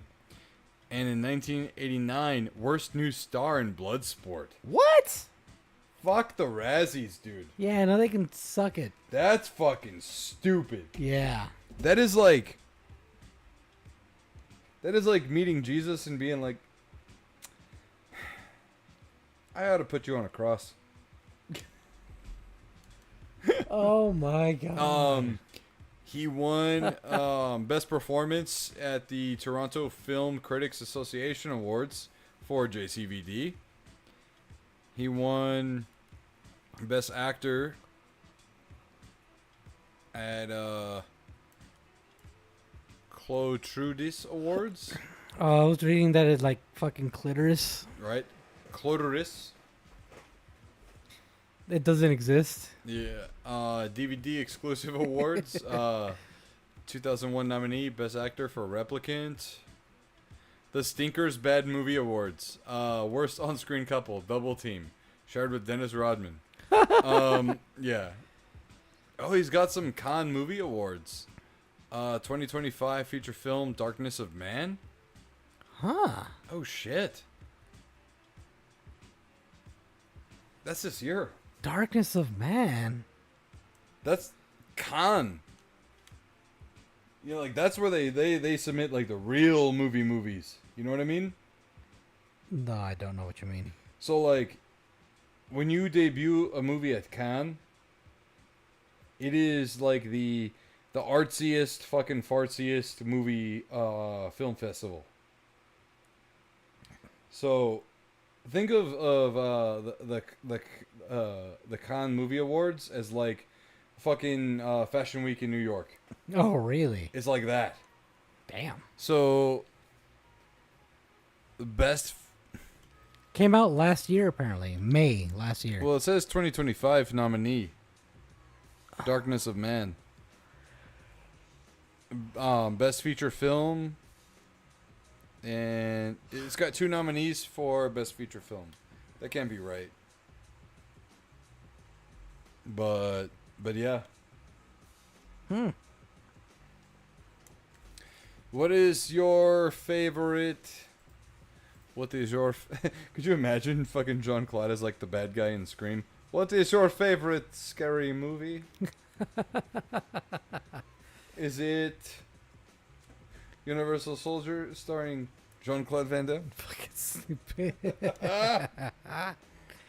So you said your favorite movie For this year. for Jean-Claude July? This year so far has been JCVD. Well, there's no so far. It is the 28th. So next movie will be Arnold August. Oh, yeah. So, yeah. For this year, definitely JCVD. I think for me, it's so funny how I can just like hop voices or accents, whatever. For me, it would definitely have to be the film Kickboxer. Oh, really? Yeah. I'm gonna do this in character, as Jean-Claude Van Damme.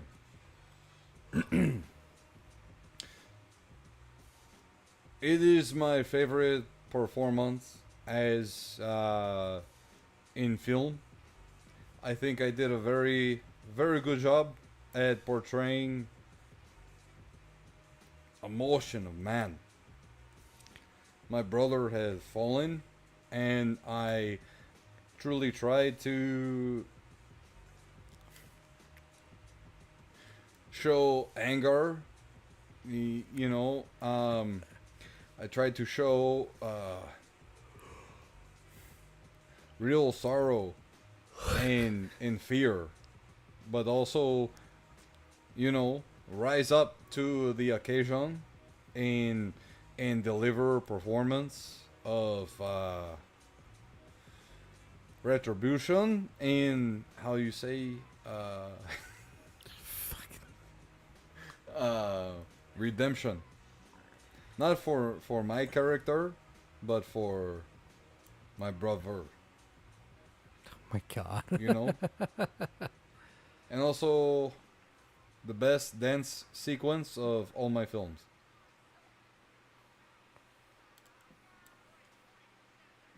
Horrible dance sequence, but yeah. It lives for forever. Like people make the meme and it's very funny. I like it. I know one day when I die, people will post the dancing meme, and I live on. How was that for fucking Jean-Claude Van Damme? Arnold. I'd give it a 5 out of 10. Like most critic of my movies would say. My God. All right, guys. Oh my God. Let's see here. Let's catch up with the chat real fast. Gamer Game says Hard Target was my favorite, and then Way the Shinobi says, yeah, there was no show first Monday. What? Oh, that was when I came back from Philadelphia. Oh yeah. Yeah. So it was a 5-week month. Huh. What? 5-week month. I guess so. Yeah. Yeah. Way the Shinobi says, left my ass off. He's got some Razzies. And then Arnold. What'd you guys think of my Jean-Claude Van Damme? Let us know in the fucking chat.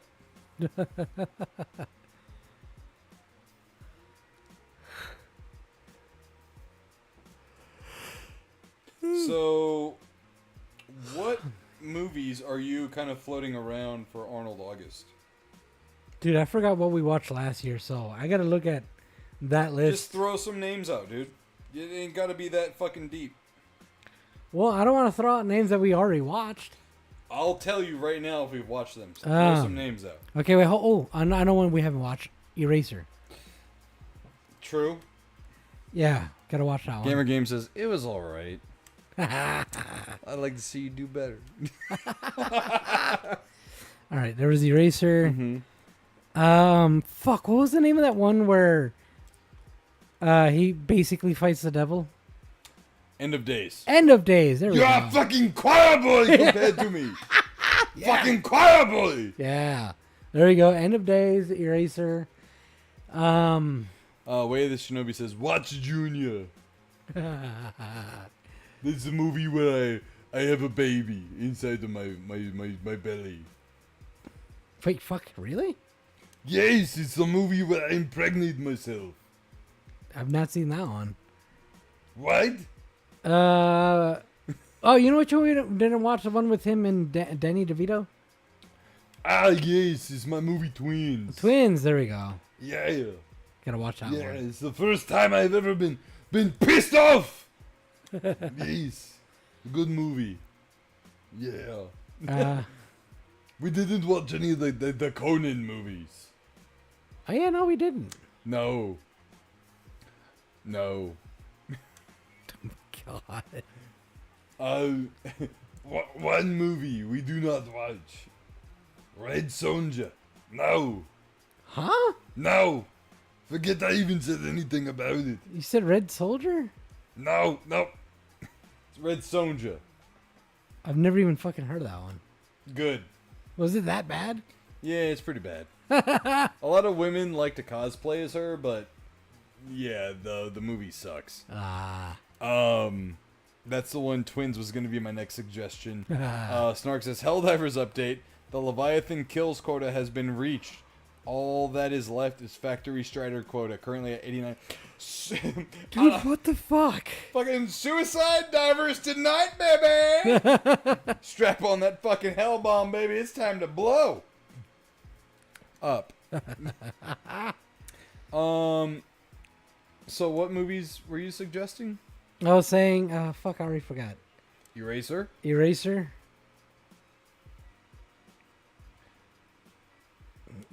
My memory's bad. Twins? Twins. End of Days.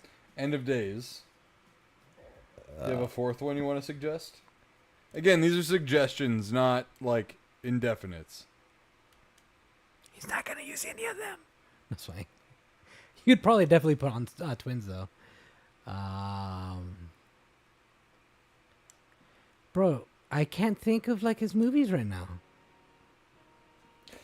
I would say End of Days was a movie that scared the fuck out of me as a 9-year-old when it came out. It scared the fuck out of me too. Because I was like, are you telling me that the world's going to end? Dude, I know. What?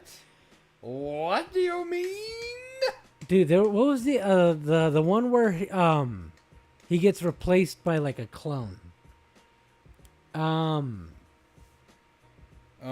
I mean that kind of happens in The Running Man, but it's not a clone. No, so it's like he ends up meeting up with the clone too, and like they use the clone. They're trying to like replace him. You know, it's like this group of people. Are you sure that's not Eraser? No. Erasers. Wait, was it? I don't know. Wait, was it Eraser? Maybe. Gamer Games says End of Days. No, it's not End of Days. The Sixth Day. There we go. The Sixth Day. Sixth Day. Yeah. Okay, I haven't seen that one. Wait, really?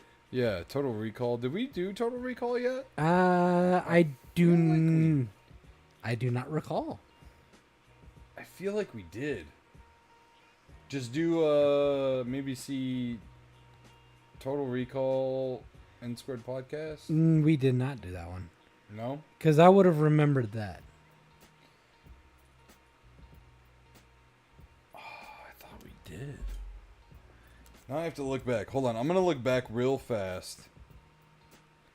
In the Wayback Machine.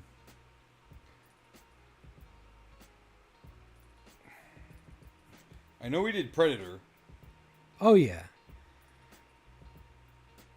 We also did Commando. T2. Oh, Commando. That's Commando. right. Yeah, because we had brought up the musical. Yeah, Commando the musical. I don't remember the other twos that we did, but Total Recall was definitely not one that we saw. So we did Predator, The Running Man, Commando, and T2. Ah. Predator, The Running Man, Commando, T2. So those were some heavy hitters. So yeah, Total Recall is up for grabs. Kindergarten Cop is not a Duma. We've got True Lies, still up for grabs. You ever seen True Lies? I don't think I have. Tom Arnold, Jamie Lee Curtis. Very good movie. Mm-hmm. Twins. Junior. I mean, You know, I gotta ask. All right. Batman and Robin. Oh, fuck yeah. What killed the dinosaurs? All right. The Ice Age.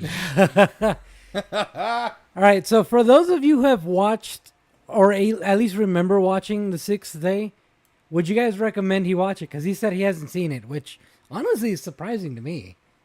It's like probably the only movie I've seen so far that you haven't seen. That might be the only movie in general. That's what I mean, in Yeah, general. that you've seen that I haven't. Yeah. I mean, at least that we know of so Last far. Action Hero. That movie's pretty cool too. It's where like a kid hops into the movie world, and Arnold is a character. Ooh. And then he comes out and meets Arnold the actor. Oh. Yeah, it's one of those movies. Okay. You even see the T1000 in passing in the movie.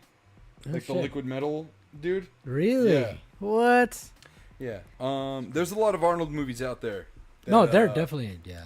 We're going to try to do our best to surprise you guys and also keep it fun. I got one I want to recommend already, right off the bat, that we didn't even say. Wow. Way the Shinobi says, I think I've actually seen every single Arnold movie that's been released. Oh, wow. Have you seen Hercules? I think it's Hercules in New York. Or Always Hungry. What? Maggie, a good Arnold movie with zombies. Yeah, that's a good one too. Yeah. Wow. Yeah. I know there's a lot of movies, Arnold movies I haven't seen. I can Yeah. tell you that. I've never heard of Maggie, so. Yeah, that came out. That has what's her name?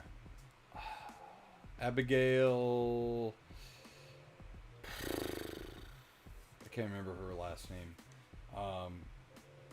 Grown adult now, but at the time was a kid actor. Fuck, I can't remember. It came out in like 2012, 2013. In the 20 teens is when it came out, for sure. The Maggie movie? Yeah.